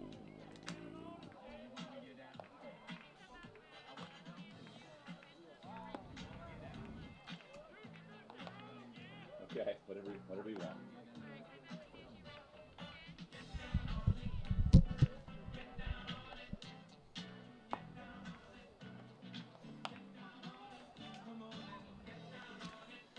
Buccaneers trying to match some of these numbers coming into this series. A good team at the plate, especially in extra base hits. And tonight they have just 1 hit. It's a single and 1 run to show for it. How do the Buccaneers get the bats going in Game 3? Small victories and a good approach. You got to quit giving away at bats. You're running out of outs as we get later into this game. You just have to find a way on base. They need to take more of the Waldy Arias style approach. If you got to get hit, if you have to walk, it doesn't matter. Find your way on the first and pass the baton to the next guy. Patent pending. Patent pending. Waldy does a pretty good job of it, so good luck. But you have to just try to get small victories, and then next thing you know, you'll find yourself in a decent situation, and you're a hit away from being, back in this thing, possibly 2 hits away from being back in this thing at 7-1. Chandler Williford, the new arm out of the Campbell bullpen, the redshirt freshman from nearby Midway High School. Just a short 30-minute drive down the road. Same high school as Matthew Barefoot, a former drafted Campbell baseball player, is now in the Houston Astros organization.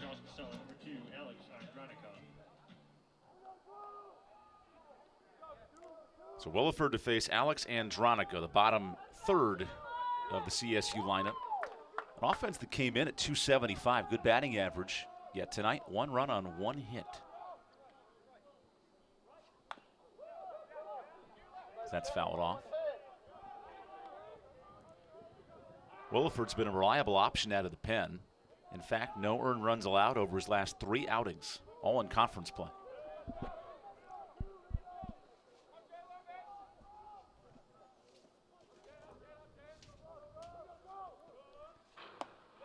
That is called strike 2, and Williford's trying to earn himself keep come postseason time or late in the year when Campbell needs a quality inning out of the pen. I think he's done a great job of trying to earn a role with a 1.2 ERA over 7 innings, especially being so good over his last few outings. I just think if he's able to continue building on that, coaches can only deny it for so long once you start getting those high leverage situations. So I think the bullpen's a long way from decided on this Campbell team. I think in large part for Charleston Southern as well. So still a great time for guys in the bullpen to earn roles and continue to develop and work on your craft throughout the year. This was a bullpen game of sorts with Kevin Westlake getting the start. 3 innings before Cisco picked it up. Yusko threw an inning of relief, and now Chandler Williford here in the 7th. Worth mentioning in Game 2, the game ended after 7 innings in a run rule situation. Campbell won by 10. That would also apply today, but with this score, I'd imagine we'll go all 9 tonight to decide the series winner. Ball 3.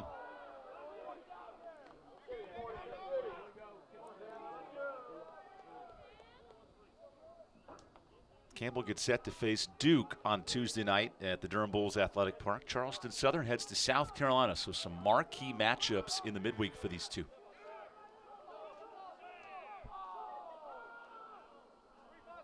Looks like Williford's having some trouble hearing those signs.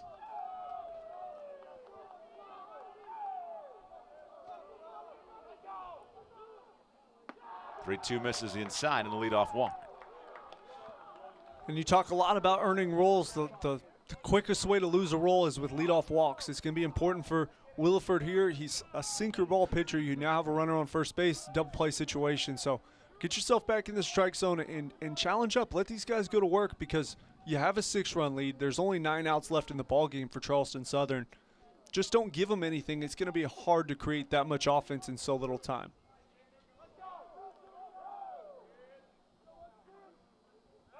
Now a pickoff attempt to first. Charleston has not been very aggressive on the bases in this series. Yet as a team, they come in just over 28 steals on 35 attempts.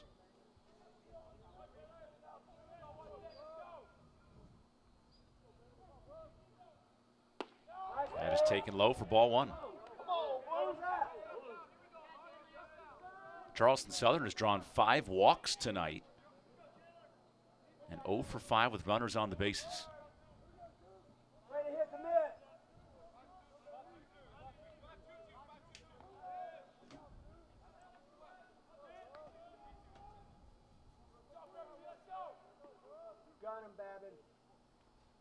Williford gives up a deep drive that's well out of play. Pretty dangerous swing there from Brian. That's a fastball. Williford's been behind in the count. These guys are going to start cueing fastball if he continues to fall behind. And right there, Williford really gets away with one that probably would have left the ballpark. It is foul, but that's a dangerous swing and a dangerous pitch. Now on 1-1, runner is off. That's an easy steal. Babin literally got it in his mitt, and already at second base was Andronica with his second swipe of the day. And if he wants to earn crucial roles on this team, he's going to have to learn how to manage base runners because anybody with decent speed is going to be able to take a bag on that long delivery time. So that needs to be down in the 1-2, 1-3 range. And you're saying the amount of seconds to the plate. Correct. And that was probably closer to 2. Pretty easy to steal standing up on that set time. Oh, and that hits Brooks Bryan. So 2 on with nobody out to start the top of the 7th. It's only 7-1, and I say that given how quickly these teams can score runs, and it's a nice little start to the inning for Charleston Southern. It is. We talked a ton about Campbell not giving it to them. Well, now Campbell's just given Charleston Southern 2 base runners, and now they're a swing away from this being a save situation for the Campbell bullpen. As you see the pitch ride up just a bit high on the breaking ball, takes it off the shoulder. That's just a backed up breaking ball by a pitcher that's not comfortable in his delivery. Here comes Tyler Robinson out to the mound. He's been a busy man this weekend.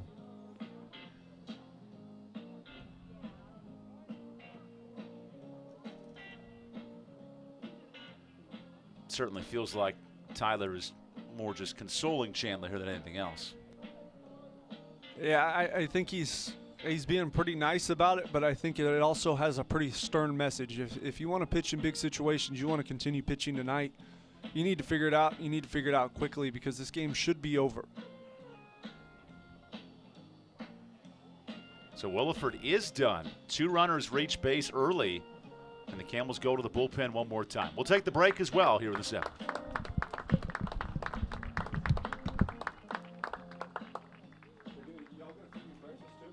Eat that pizza.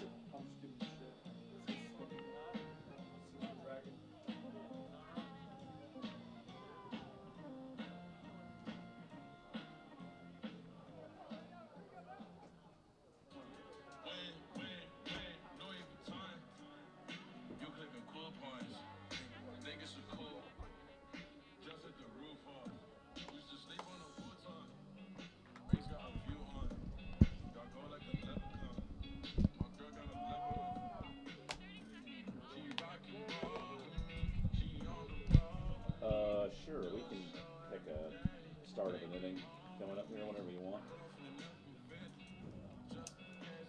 Hey man, how you doing? How are you? Good, not bad. Sitting there watching the game from. Let's pick the Wolf home run.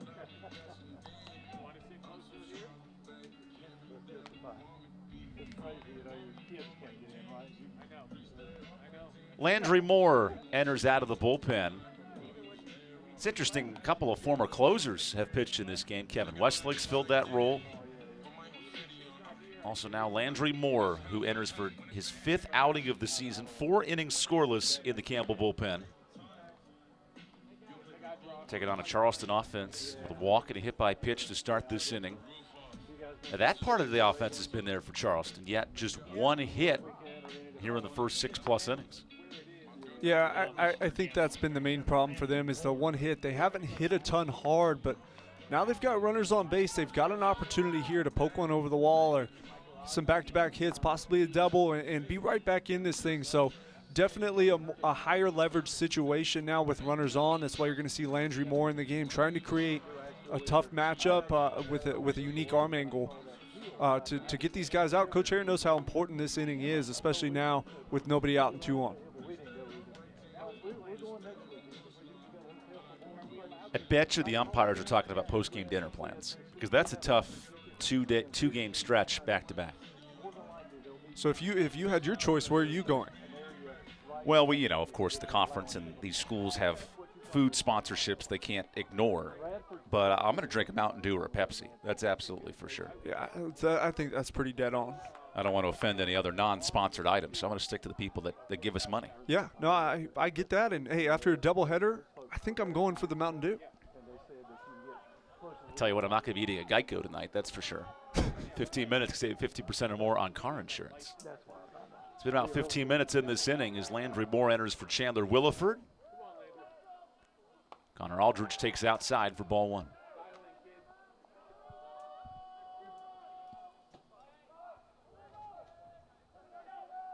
Charleston Southern has struggled with runners on base tonight. 0 for 6 at the plate. Oh, I found a food sponsor. Jersey Mike's could be our post-game meal. That's a choice. good sandwich. The official sandwich of the Big South Conference. Runners are off. That pitch is low. And the throw. Whoa, what a tag by Zach Neto, your MVP. I'm a Neto fan out there making a play.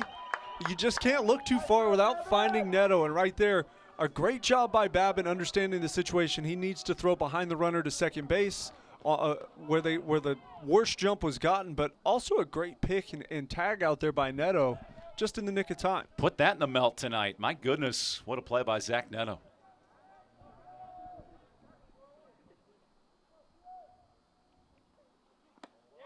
Two and one. Charleston Southern has run itself out of huge situations tonight.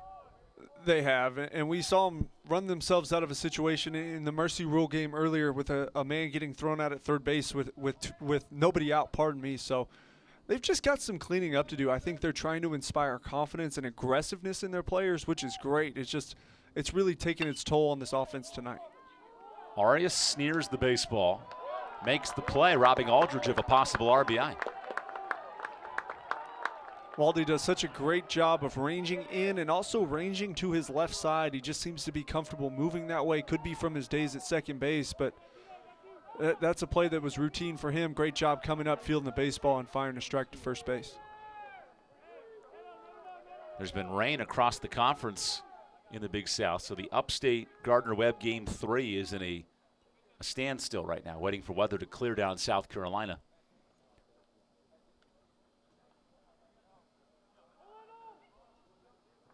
And Mark McMillan going to his bench here with 2 outs in the 7th. Nate Blankeny comes in to pitch hit for Dylan Stewart.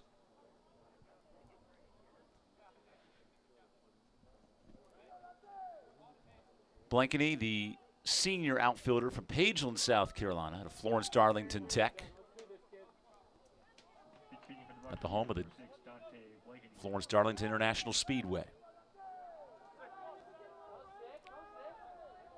One of the steepest racetracks in the country in the NASCAR circuit. You ever walked a NASCAR track, by the way, like at the Charlotte Hall of Fame Museum for NASCAR? I haven't. It's got like a 26 or maybe 27 degree angle. And you literally, as you walk out, you're kind of feeling your body slide down the ramp. That's how thick some of these curves are. Not even at the turns, but just as you're looping into the turns, you know, all 4 corners of a NASCAR track.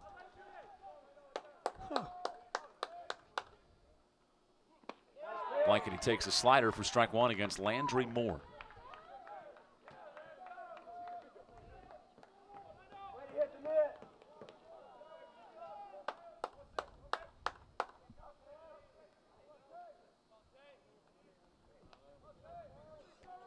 Charleston Southern, 1 run in the 6th. That's been the offense tonight on 1 hit. Blankety takes strike 2. And that's a tough pitch to wait on right there. 61 mile an hour, big, slow bender from Moore. That's a tough pitch as a hitter that you don't see every day. You're not even going to see it maybe once a year, that a pitch that slow with that much break. But really great execution there by Landry, dropping it in for strike 2. Moore on 1 and 2. Blankety pops it up. Here comes Lawson Harrell battling the lights, making the catch, and keeping this a 6-run ball game as we stretch in Bowie's Creek in the final game of the series. Tonight's matchup, me versus an ugly fender bender. If I can eke out a win, it's going to be a miracle, baby. Mr. Vitale, it wouldn't be a miracle because Geico gives you a team of experts to help manage your claim. It's going to be a nail biter. No, the Geico team is there for you 24/7. Geico is awesome, baby. Too much? I think we got it. Yeah. Thanks. Thank you. Yeah. Geico. Great service without all the drama. We are not merely an institution of higher education. We are transforming lives and empowering students to become leaders. Leaders in our communities, in our state, and throughout the world. Leaders in innovation. Leaders in service to our neighbors. Join our movement. Join our community. Join our mission. Lead with purpose. Lead with Campbell. Academic excellence, experiential learning, NCAA Division I athletics, a spirited college experience.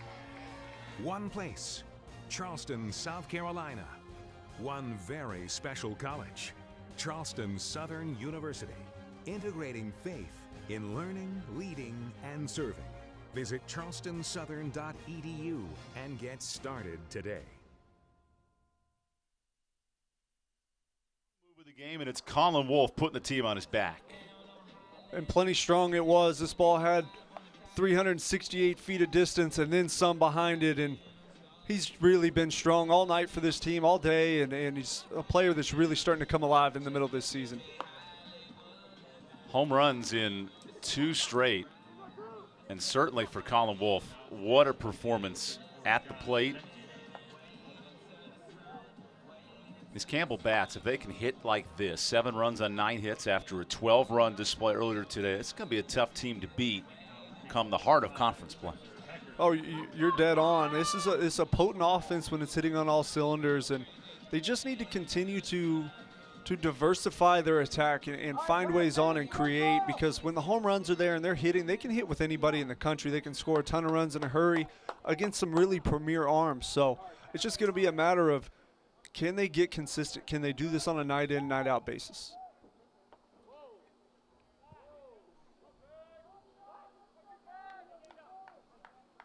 Spencer Packard leads off the bottom of the 7th. As John Senziak, the new pitcher for CSU, gets ready.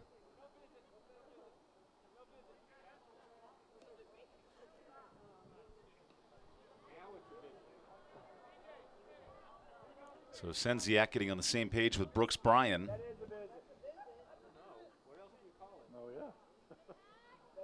There was some confusion whether that was a visit or not officially.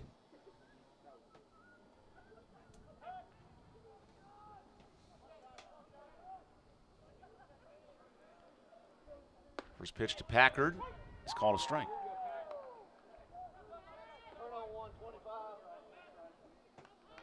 Spencer Packard, despite despite just 1 hit tonight, continues his streak of reaching base in every game this season. There's a ground ball to second to start the bottom of the 7th. So when you have 2 hitters that have gotten on almost the whole year, it really does space out this lineup. It spaces it out. You've got some guys in there that are mainstays on base. They find their way on, and it's just going to be a matter of, can the guys in between them filter into that and find ways on when they're not having their best night as well.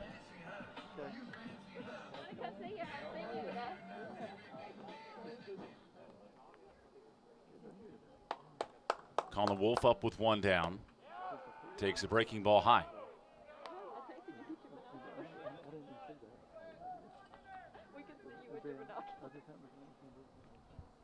Wolf with that home run, our strong move of the game, gives him 2 home runs on the season, both today. Oh, that's a pitch he could have done some damage with for strike 1. That's a pitch I was surprised to see Colin take, but after queuing up fastballs all day, wouldn't be surprised to see him sitting breaking ball in this count. Here's a ground ball chopper to short. Reed Hardwick took his time and makes the play. Hardwick definitely relied on his arm quite a bit there. Couldn't quite find the ball in his glove, but able to fire a missile across and gun Wolf down at first base.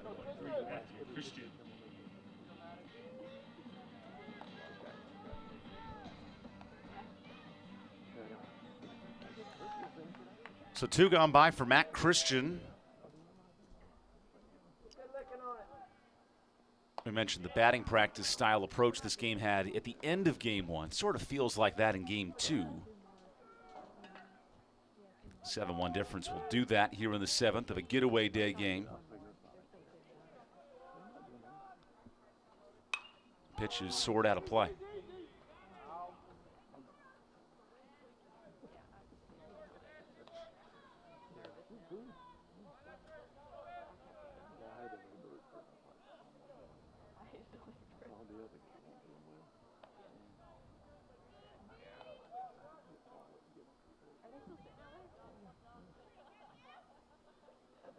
Here's the 1-1.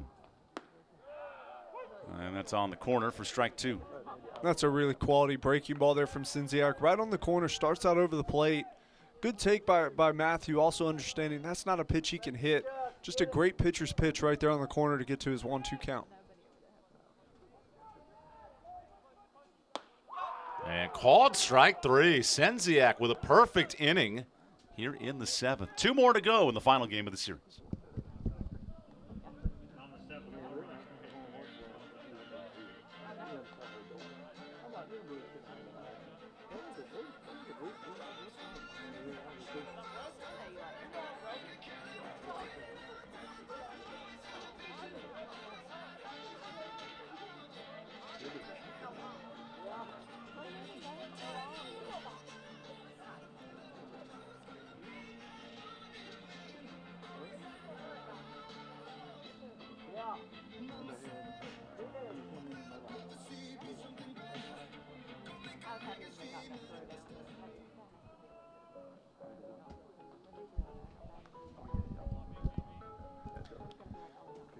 Oh, it's our favorite.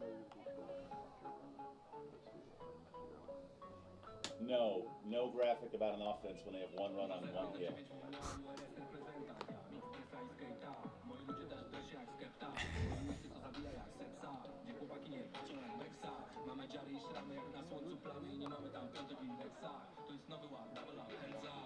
Campbell dominating here in Game 3, a 7-1 lead. Trying to secure not only another conference series win, but move into 2nd place in the Big South standings as Jonathan Tyler enters here in the 8th. And this is a great opportunity for Tyler to continue his work.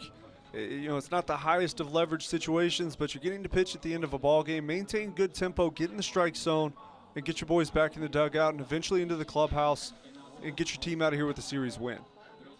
Jonathan Tyler, his 28th appearance as a Camel, coming up on 34 innings. He's had a nice bounce back year in 2021, going an inning scoreless against Winthrop this past weekend. And we've talked a lot about his closer mentality. Certainly his speed and tempo to the plate is always something that's worth watching. Let's see how he attacks this Charleston lineup here in the 8th.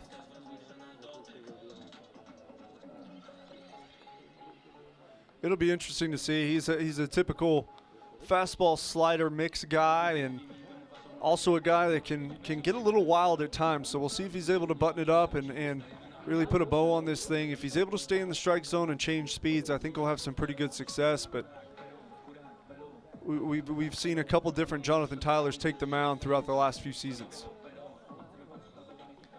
To your point, 2 years ago he was fantastic in 25 innings. Last year, now just 3 innings of work, gave up 7 runs. And this season, he's had outings with 3 runs allowed and a stretch of 4 straight games without a run. You just don't know what you're going to get every night. And that's tough. They know he's a guy that has the stuff, has the makeup of a late innings, high leverage arm. But when you do have some control issues, you've got some tempo issues, that's typically what's going to keep you out of fulfilling those big roles that he's capable of getting to with his arm. Kyle Sandstrom at the top of this order kicks off the top of the 8th for Charleston Southern. It's interesting this year, Charleston, when trailing after 6, 0-9 record.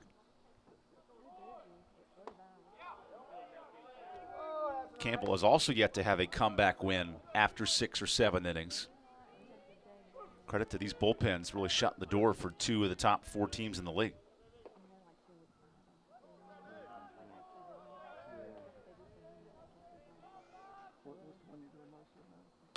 The 1-0 is grounded off the foot. Oh, man, that's going to hurt for Kyle Sandstrom.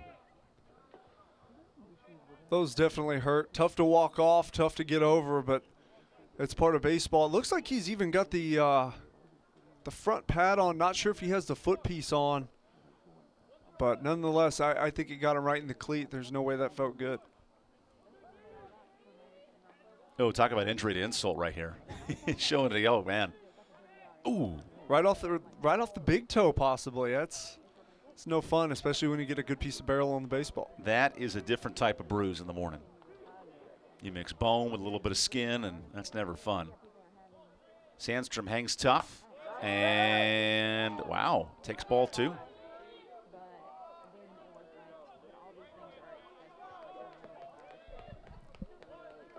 Jonathan Tyler now pitching in his 5th Big South outing.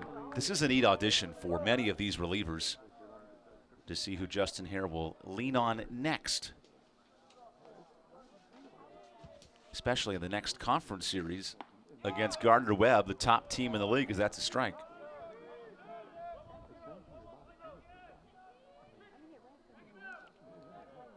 With the unbalanced schedule in the league, Campbell will play Winthrop and Charleston Southern twice in series. Or sorry, Winthrop and Gardner-Webb twice. There's a swing and a miss for Sandstrom to start the 8th. The Buccaneers will play UNC Asheville and Longwood twice. Also a great look right there at Jonathan Tyler's stuff. It's a great breaking ball. It's got the potential to be a really plus pitch in this league, and great execution here right at the bottom, right under the strike zone. Comes out of the hand looking great, falls away from the hitter, and hey, man, he's got the makeup, he's got the stuff. I'd love to see him be consistent and really find who he is as a pitcher. He's got closer stuff, and he punches in strike 1.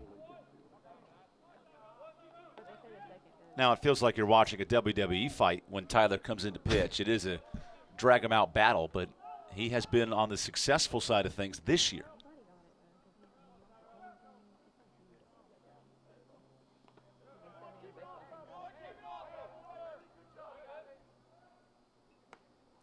How much as a teammate do you have to cheer on, root, and motivate a pitcher like Tyler who can really go through his battles on the hill? Oh, you got to stay on him. You got to stay with him, and more likely than not, you're going to have to find yourself being positive in times when it's tough to find positives. He's a guy that, you want him to be as successful as he wants to be, but he'll have days where he throws that breaking ball. You've seen a couple of them. Some of them aren't even close. Some of them are, 5-10 feet short of home, and you're not ever quite sure how it comes out that poorly, but it's a mental thing. And as a pitcher, you go through those times where you just lose feel of your pitches, and as a teammate, you got to pick him up and really try to build him up. Tell him he's the greatest pitcher on earth, because you want him to believe that when he's out there, and you know what he's capable of. If he could ever lock it in and become a guy, this Campbell bullpen gets that much better. And that's why Babbitt's got his glove right down the middle, correct? Oh, yeah, he's not a corners guy. Hey, let's go over the middle of the plate. Let's attack.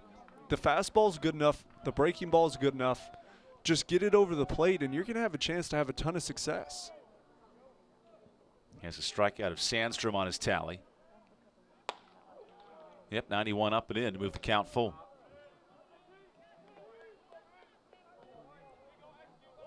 Charleston Southern has been patient at the plate tonight. 5 walks and a hit by pitch. Just 1 hit, however, offensively. Now the 3-2 from Jonathan Tyler. Swung on and missed. 2 punch outs for the senior.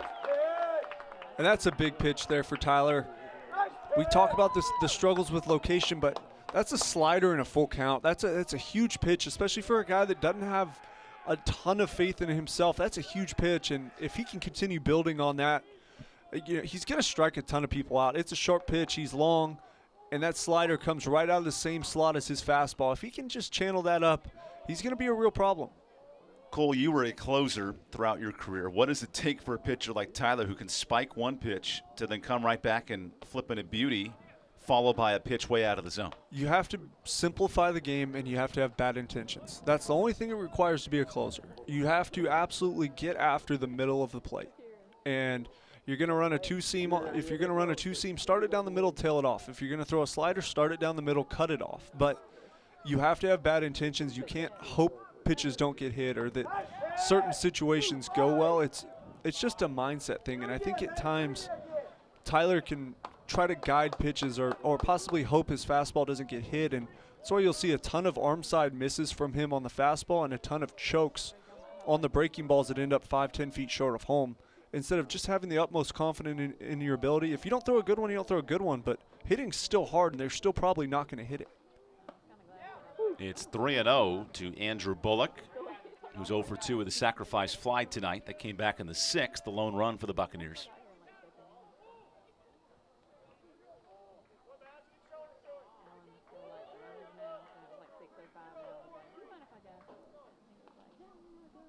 Bullock, the transfer from Western Carolina, his first full season with the Buccaneers. Here's Tyler on 3-0. He's not going to get that call given the first 3 for a 4-pitch walk. And you saw Babin back there. For those of you watching, you saw Babin creep to the inside corner. That is because Tyler has an arm side miss. He's got a late arm or a scared fastball at times, and so you're going to see Babin cheat to his glove side, trying to force him to get that ball across. That opens up the outer half of the plate for where that ball's probably going to end up. It's not ever going to be an inside fastball. He's just trying to change the location that Jonathan's trying to throw it to and give him some room for error. Sort of like a golfer with their slice. You're playing to it a little bit on the weekend of the Masters. These Campbell golfers, especially at the end of the quarantine period and back when society started to open up a little bit with golf courses, they were avid golfers on the course, a lot of the players. I've been out to Keith Hills a couple times. I know Jack Yusko is one of the famed best golfers on the team. As there's strike 1. I've actually seen Yusko at Keith Hills a couple times. He's got a decent swing. It's kind of weird for a sidearmer to have a good kind of golf follow-through and power, but hey, never count out. Those specialists have weird talents, and they will go do a ton of things well. You'd never expect it, but lo and behold, a sidearm slinging specialist will go out there and stripe a golf ball like you haven't seen. Jonathan Tyler battling the demons of a windy night and trying to find the zone as he pounds it in for strike 2. Series on the line here in Game 3 after Charleston dominated Game 1 last night, a 10-6 win. Campbell in Game 2, they flipped the script, a 12-2 victory in a run rule fashion. And now here we are in Game 3. Called ball 2. That's a really quality slider there. That's the one that he's looking for. Good take also by Trent Beacom, but that's the slider he can pitch off of. Now it opens up another slider that looks a little bit better, possibly a fastball up in the zone to pitch off of that pitch. Sam Trent Beacom, the pitch hitter here in the 8th for Houston Parker. No swing that time, and the count is full. You're right about these bouncing breaking balls. It really does test your catcher. And it also just tests, I guess, the mindset of the pitcher. It does, and he's lucky to have Babin back there. Such a great backstop, but you have the feel that so this inning, no damage has been done, but it feels like it's dragged on forever, and that's what you can't have in a closer. You don't want these innings to lag out and drag, so he needs to pick that tempo up, get back in the zone. Runner is off. Here's a line drive over the head of Arias. Here comes Bullock, held at third, and a double for Sam Trent Beacom. That's a bulldozer part of the order for Charleston Southern. And a good piece of hitting there by Trent Beacom. That's 3 consecutive sliders from Tyler. The first one being very good. The second one was choked, and the third that he just hit for the double was hung. I would have loved to see him go back to a fastball, try to run it in on the hands, but if you're going to throw consecutive sliders, the third one cannot be the worst. 2 gone by in a huge spot in this ballgame for Reed Hardwick. This would seem to be Tyler's inning to finish with the bullpen slowly warming up. Hardwick 0 for 2 today with a couple of hard line drive outs and a sacrifice. And that ball hits Reed Hardwick, loading the bases. That was a late call there by the home plate umpire. I was a little confused off of Marvin King. It was. I didn't actually see a call as it happened, but right there, just a hung slider, just too high out over the plate, and that's an easy pitch to hit, especially when you've seen 2 prior. Wait, here comes a celebration. Nope, just kidding. But Charleston Southern has some of the most elaborate post-base hit dances and things of that nature that I've seen. As it seems Tyler Robinson's ready to make a change yet again. Cisco, Yusko, Williford, Moore, and Tyler have gotten the Camels to this point. After, ironically, Kevin Westlake, who we weren't sure about in that starting role, had the best 3 innings of any pitcher today. He did. He looked pretty good, got out of a couple tricky situations, and, typical Westlake fashion, not exactly how you draw it up, but finding a way to get it done. It's up to Jonathan Tyler to finish this inning.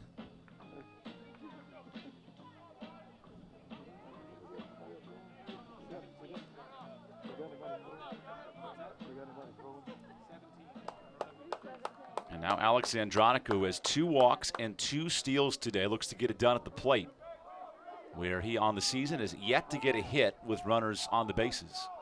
So fittingly, he hits with the bases loaded.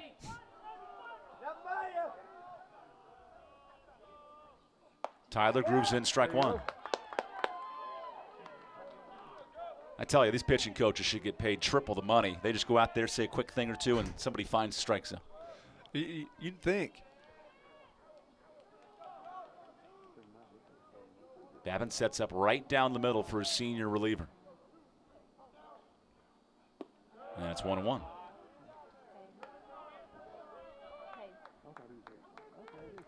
It's fascinating what must be going through the mind of Jonathan Tyler. He's kicking the dirt. He's rubbing his wristband. He's swiping.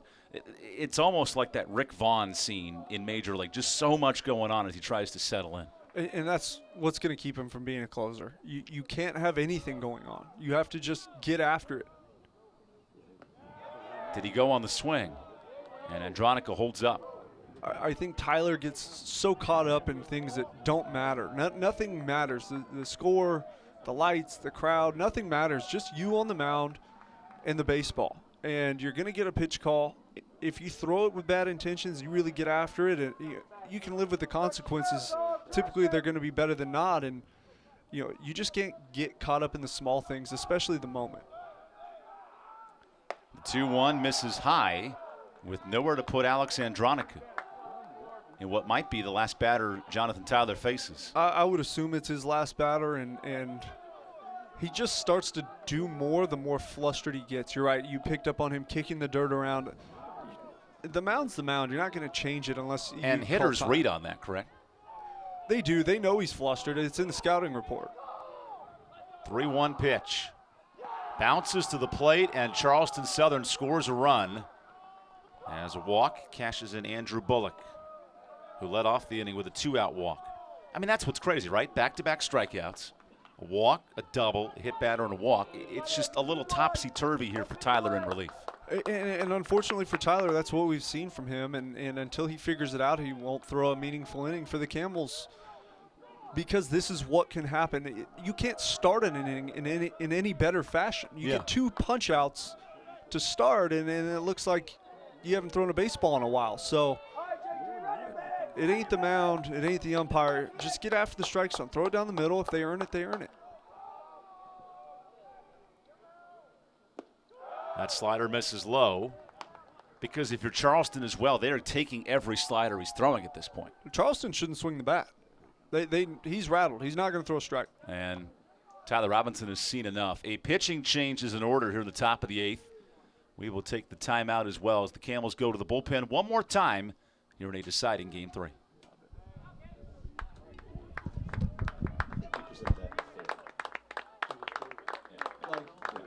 Anybody watching knows that. I gave him a chance, too. I was like, oh, he's got the chance to be a fucking closer. Kid can't throw a strike with an ounce of pressure in the park.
Cade Keeler enters out of the bullpen for the Camels, the freshman from Waukesha, North Carolina.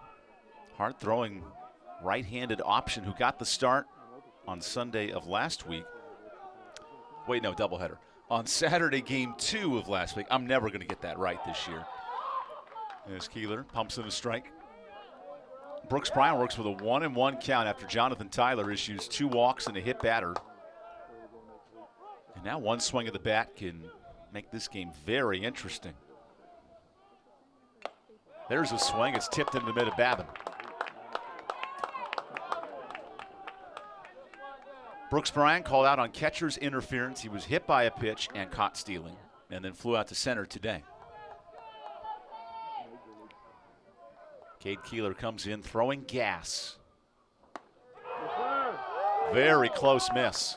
That's a great pitch by Keeler. He's throwing in the low to mid 90s. We've seen him up to 94 so far in his 3-pitch outing tonight. But you talk about a big arm with elite stuff. He's a guy that's going to grow into a pretty important role, and if he's able to stay healthy, he's going to have a pretty solid career here after Campbell. 2-2 is called outside, loading the count. That pitch was clocked at 98 miles an hour. I mean, it was clocked at. Doesn't mean it's accurate. It might have been a gun jump. I haven't seen him that high. I've seen him up to 95. You know, adrenaline late in an inning that can give you a mile or two. I don't know that 90s. I would probably take 96 pretty seriously. 98, that's firm. But hey, I could be wrong. Payoff pitch to Brooks Bryant. Runners are off, and it's fouled away. Here's the energy and the juice we've been waiting for all game long in this final game of the series.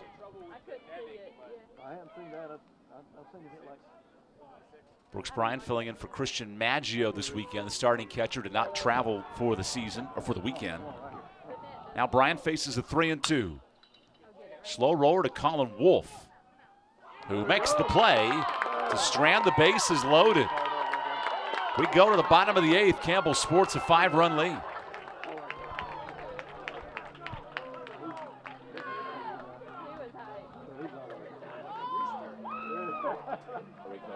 Yeah, I wouldn't do that. Turn and yell at the other team as you walk off the field.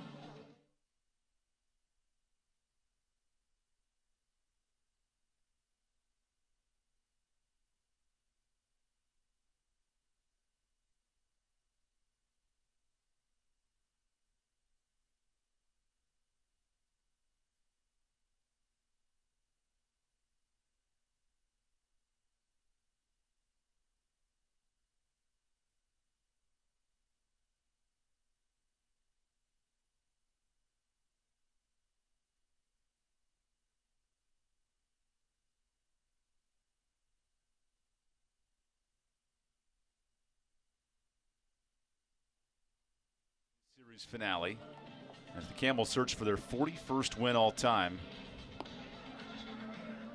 against the Buccaneers. The series 40-29 at the moment, as Campbell has won 10 of the last 12 meetings. What a chance for the Buccaneers, loading the bases last half inning. And now a pitching change for Charleston Southern here in the bottom of the 8th. The new arm is Christian Baker, who comes in with a 5.59 ERA, and our big man of the moment this last half inning was the catcher, Brooks Bryant, who grounded out in a critical spot. It was. There's no bigger spot in this game. They were one swing away from making this a 1-run ball game, but Keeler comes in and really does a great job executing, gets back in the count. Tyler left him 1-0. He comes in and executes, gets right back in, and that's a big moment for a young kid with not a ton of innings under his belt. Does a great job, and you talk about earning more important roles. There may not be a bigger role than what Keeler can fill. Cade Keeler was asked to clean up on the sticky situation. He did just that, inducing a ground ball out. And now his offense looks to help out at the plate as Lawson Harrell starts the bottom of the half inning. Baker misses high at 85 miles an hour. There's the Johnny Holstaff effort for the Camels in the bullpen against Charleston Southern, leaning on big innings from Daniel Pattysack. That one skips in for ball 2. but he's got better vision than I have. He's 14. Austin Harrell searching for his first hit of the night after collecting 2 today. Hits a towering shot on the infield. And the shortstop makes the catch. And a good job by Hardwick right there. Coming in, taking command.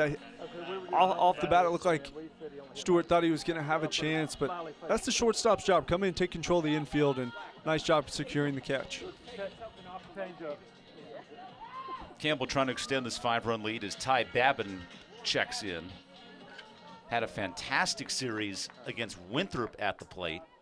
7 for 14 at the plate. Now he's 1 for 7 this weekend and pulls back on the bunt. You know, there's a rule now in college softball. Your foot must be inside the batter's box on a slap attempt. I'm honestly not quite sure the interpretation in baseball, but I love the move there by Babin, who takes strike 1. I know in baseball, if any part of your foot is out of the box when you make contact, you're out. But if you're on the move as you do it, I'm not quite sure how that's ruled. Tougher to see, that's for sure. An excuse me swing makes it strike 2. I just like that Babin continues to find ways to create. He's not overly offensive. He's not the best offensive catcher in this lineup, but he finds a way to be productive at the plate, continues to evolve that part of his game, and that's always fun to watch as a baseball player. He's like an entrepreneur Google searching new ways to make money at 11 o'clock at night lying in bed. I do love the creativity from Babin at the plate, who now slots in with a 250 clip. Watch those Gary V videos. I mean, all the ideas you can get late at night. There's a lot of them. There you go. A base hit for Babin extends the 8th inning. And just as I hate on his offense just a little bit, he puts me back in my place. Great single up the middle there by Babin. Love to see success from him. Such a hard worker, and right there able to shoot his shot right back up the middle. And not giving it bats away here on a late Saturday night. Ty Babin knows how short his opportunities can be. An injury to Ryan Parquette along with Marcus Skundrich going into some COVID protocols opened the door for Babin, and he has taken advantage. The Campbell coaching staff does hope with the return of not only Skundrich, but a near return for Parquette in the next couple of weeks. They could really open up that catching position with Tyler McPeak also back in the lineup. As whoa, what a scoop at first. I think it might have gotten scooped by Babin. I think he might have landed right on top of the ball. Trent Beacom used the backboard to knock that ball down.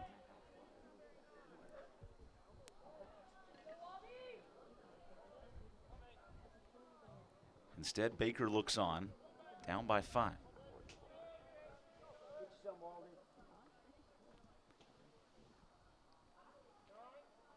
And time is called. So let's see who actually stopped that ball. Was it Babin or Sam Trent Beacom? Oh, it was Babin's foot. What a pick. Oh, Babin stepped on it. Well, that's a great catcher if I've ever seen one. He knew to trap the baseball with his foot. Don't these stories just write themselves sometimes? That slider misses outside to Waldy Arias. Do want to give credit to our student production crew today, working hard on the doubleheader and getting all those replays and graphics you see today. I mean, who would have thought we'd have a replay in a tag-up situation and a replay of a guy catching a ball with his foot? Would seem more like the sport of soccer to me, but just a thought.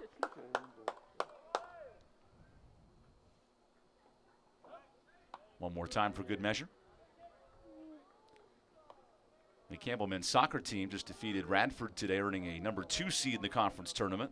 They'll host USC Upstate in the Big South semifinals.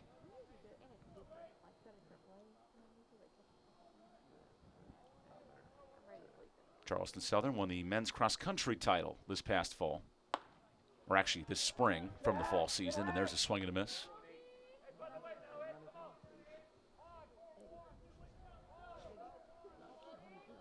These teams don't have a ton of tournament history against each other, but the 2 years that stand out, in 2014, Campbell started its championship run defeating Charleston Southern in the elimination round.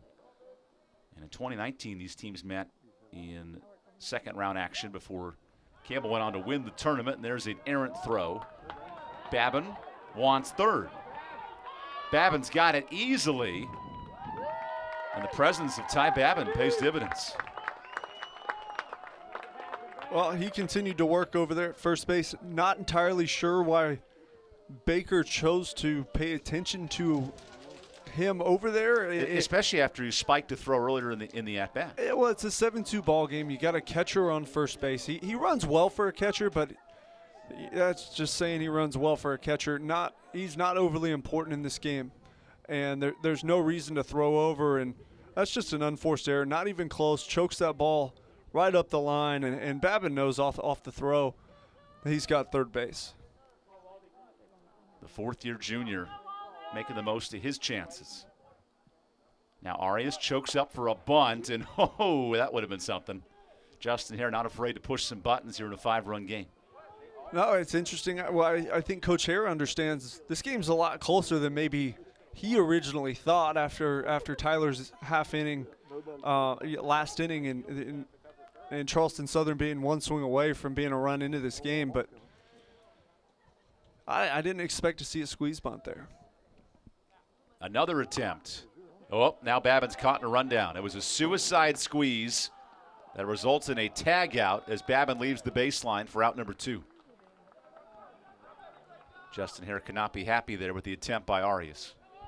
No, I don't envy where Arias is at right now. You have to find a way, flail, dive, throw the bat at the baseball, find a way to make contact. Even if he calls you out, you'll find yourself in a better situation. Right there, you see Babin. As soon as that ball's caught, he's dead to rights in the third base line.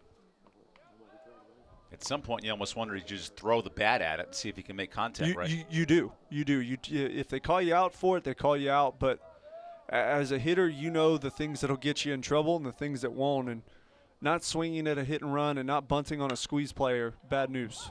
It's fitting that ball would have scored on a sacrifice fly. Instead, Brewer tracks it down all the way in deep center. We go to the top of the 9th. Campbell is 3 outs from a series win.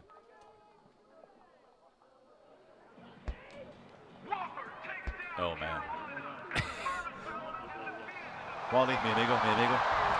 Do a stop. The underdog. The long shot. The nobody from nowhere, never gonna happen in your dreams, kid. 100 to 1 shot. We know something about that. We're with you every step of the way. Power isn't born, it's built over time. For over 65 years, Hercules Tires has been providing the muscle to move more drivers. Whatever the vehicle, whatever the terrain, and we back it with a powerful protection plan. So wherever the road or the trail takes you, we have the selection, value, and strength to get you there. Hercules Tires, ride on our strength.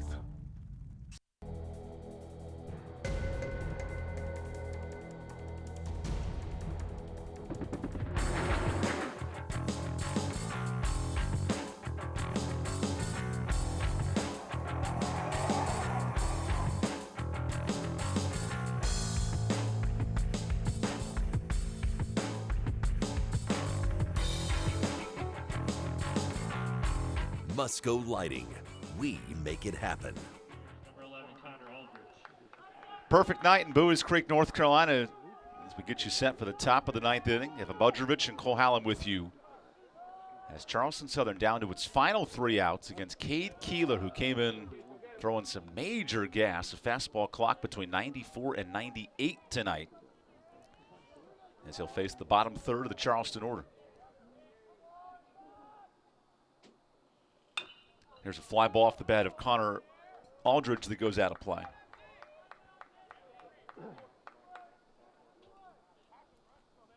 In a weird way, Charleston Southern is both in this game and have been bamboozled at the plate. 2 runs on 2 hits. Yet last inning had a, whoa, hold on. I think Keeler didn't see it that time. They had a great chance to get right back in the game. They did, and strictly on opportunities that were given to them from Tyler, and not able to capitalize. The fact that they could have been in a 7-run ball game with 2 hits, or I guess what would have been 3 hits if they did capitalize, is amazing. But it also goes to show you that Campbell's giving away too many free passes on the mound. There's a swing and a miss for out number 1.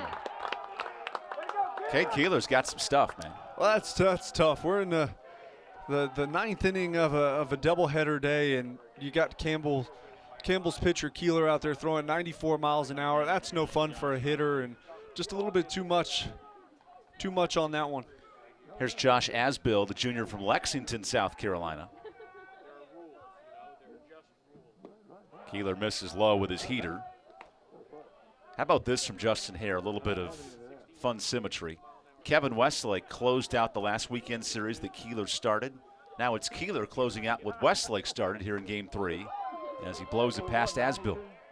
And Coach Hare may be just evaluating closers. Who's a guy that's going to be a staple in there? Who do we know that we can run out there in the 9th inning to get 3 outs? It could be Keeler, could be Westlake, but I just think it's interesting to see the strings that Coach Hare's pulling at this point in the season, just trying to figure out what's going to get it done down the stretch when all the games matter even that much more. Count is 2-1 on Josh Asbill, who works ahead. Keeler's also had a bit of a problem falling behind hitters. We've talked about it with a couple other Campbell pitchers. Fortunately, he throws in the mid-90s, can get away with a lot more of it, but nonetheless, if he wants that closer role, 3-1 counts aren't the way to get there. Here's a ground ball foul, working the count full. Charleston Southern has not won a game this year when trailing after 8, 0-11.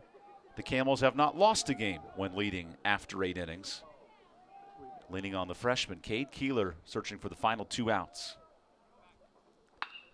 Oh boy, this ball is rocketed into the right field corner, and that is foul. Huge call by Patrick Graham.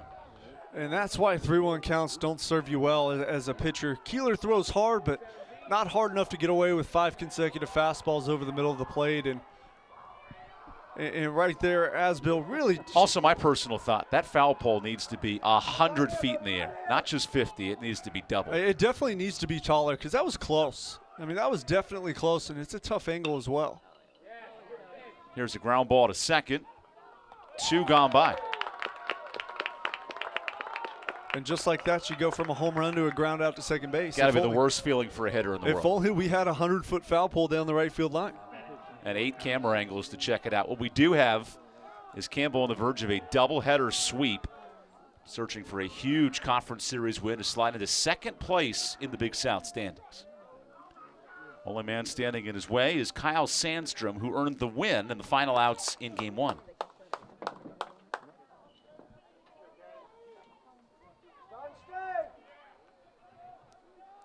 Keeler winds and gives up a base hit.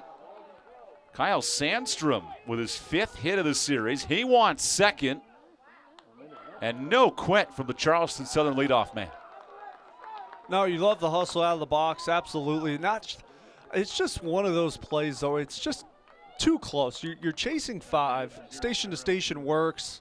We've seen them run themselves out of a couple interesting situations. Would have loved to see him just get a nice good turn, go back to first, but good work there. He ends up sliding into second for the double.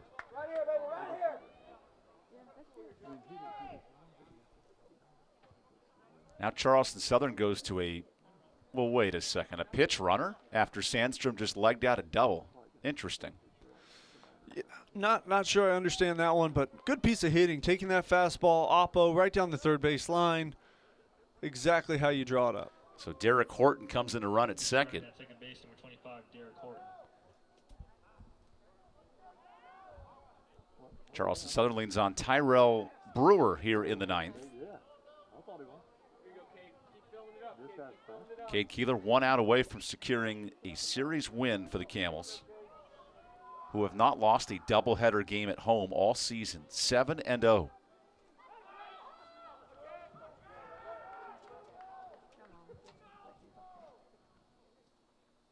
Brewer takes ball 1, where he has singled, one of the 3 hits now for Charleston Southern tonight, and walked in the 6th.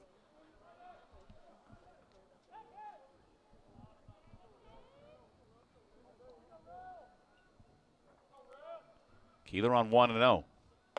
Misses high.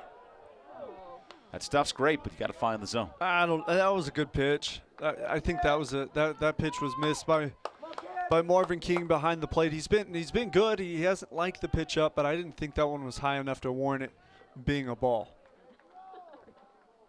That one's clearly outside. 3-0.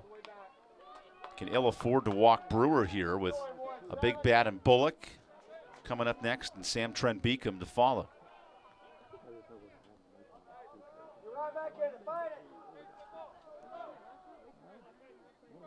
Keeler a bit awkward off the mound that time. It looked like he was trying to do something and wasn't quite ready, feared the balk, and then just bailed into a step off. That is called strike one. Brewers had his disagreements with the strike zone all night.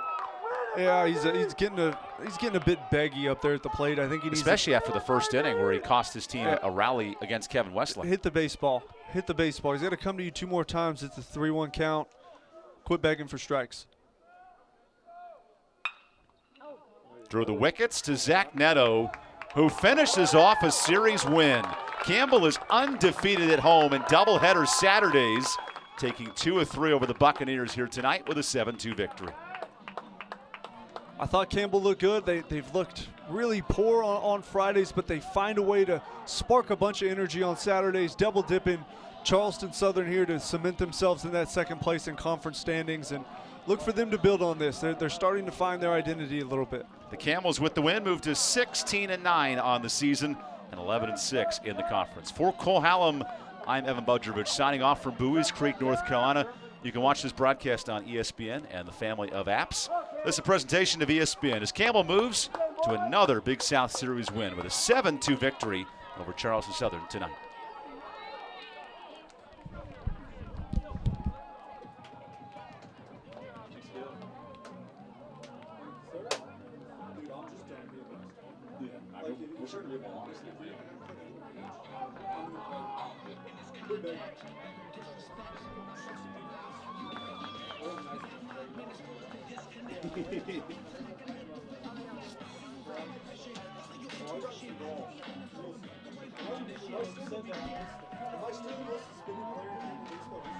I don't know if there's a stat for it, but you probably are.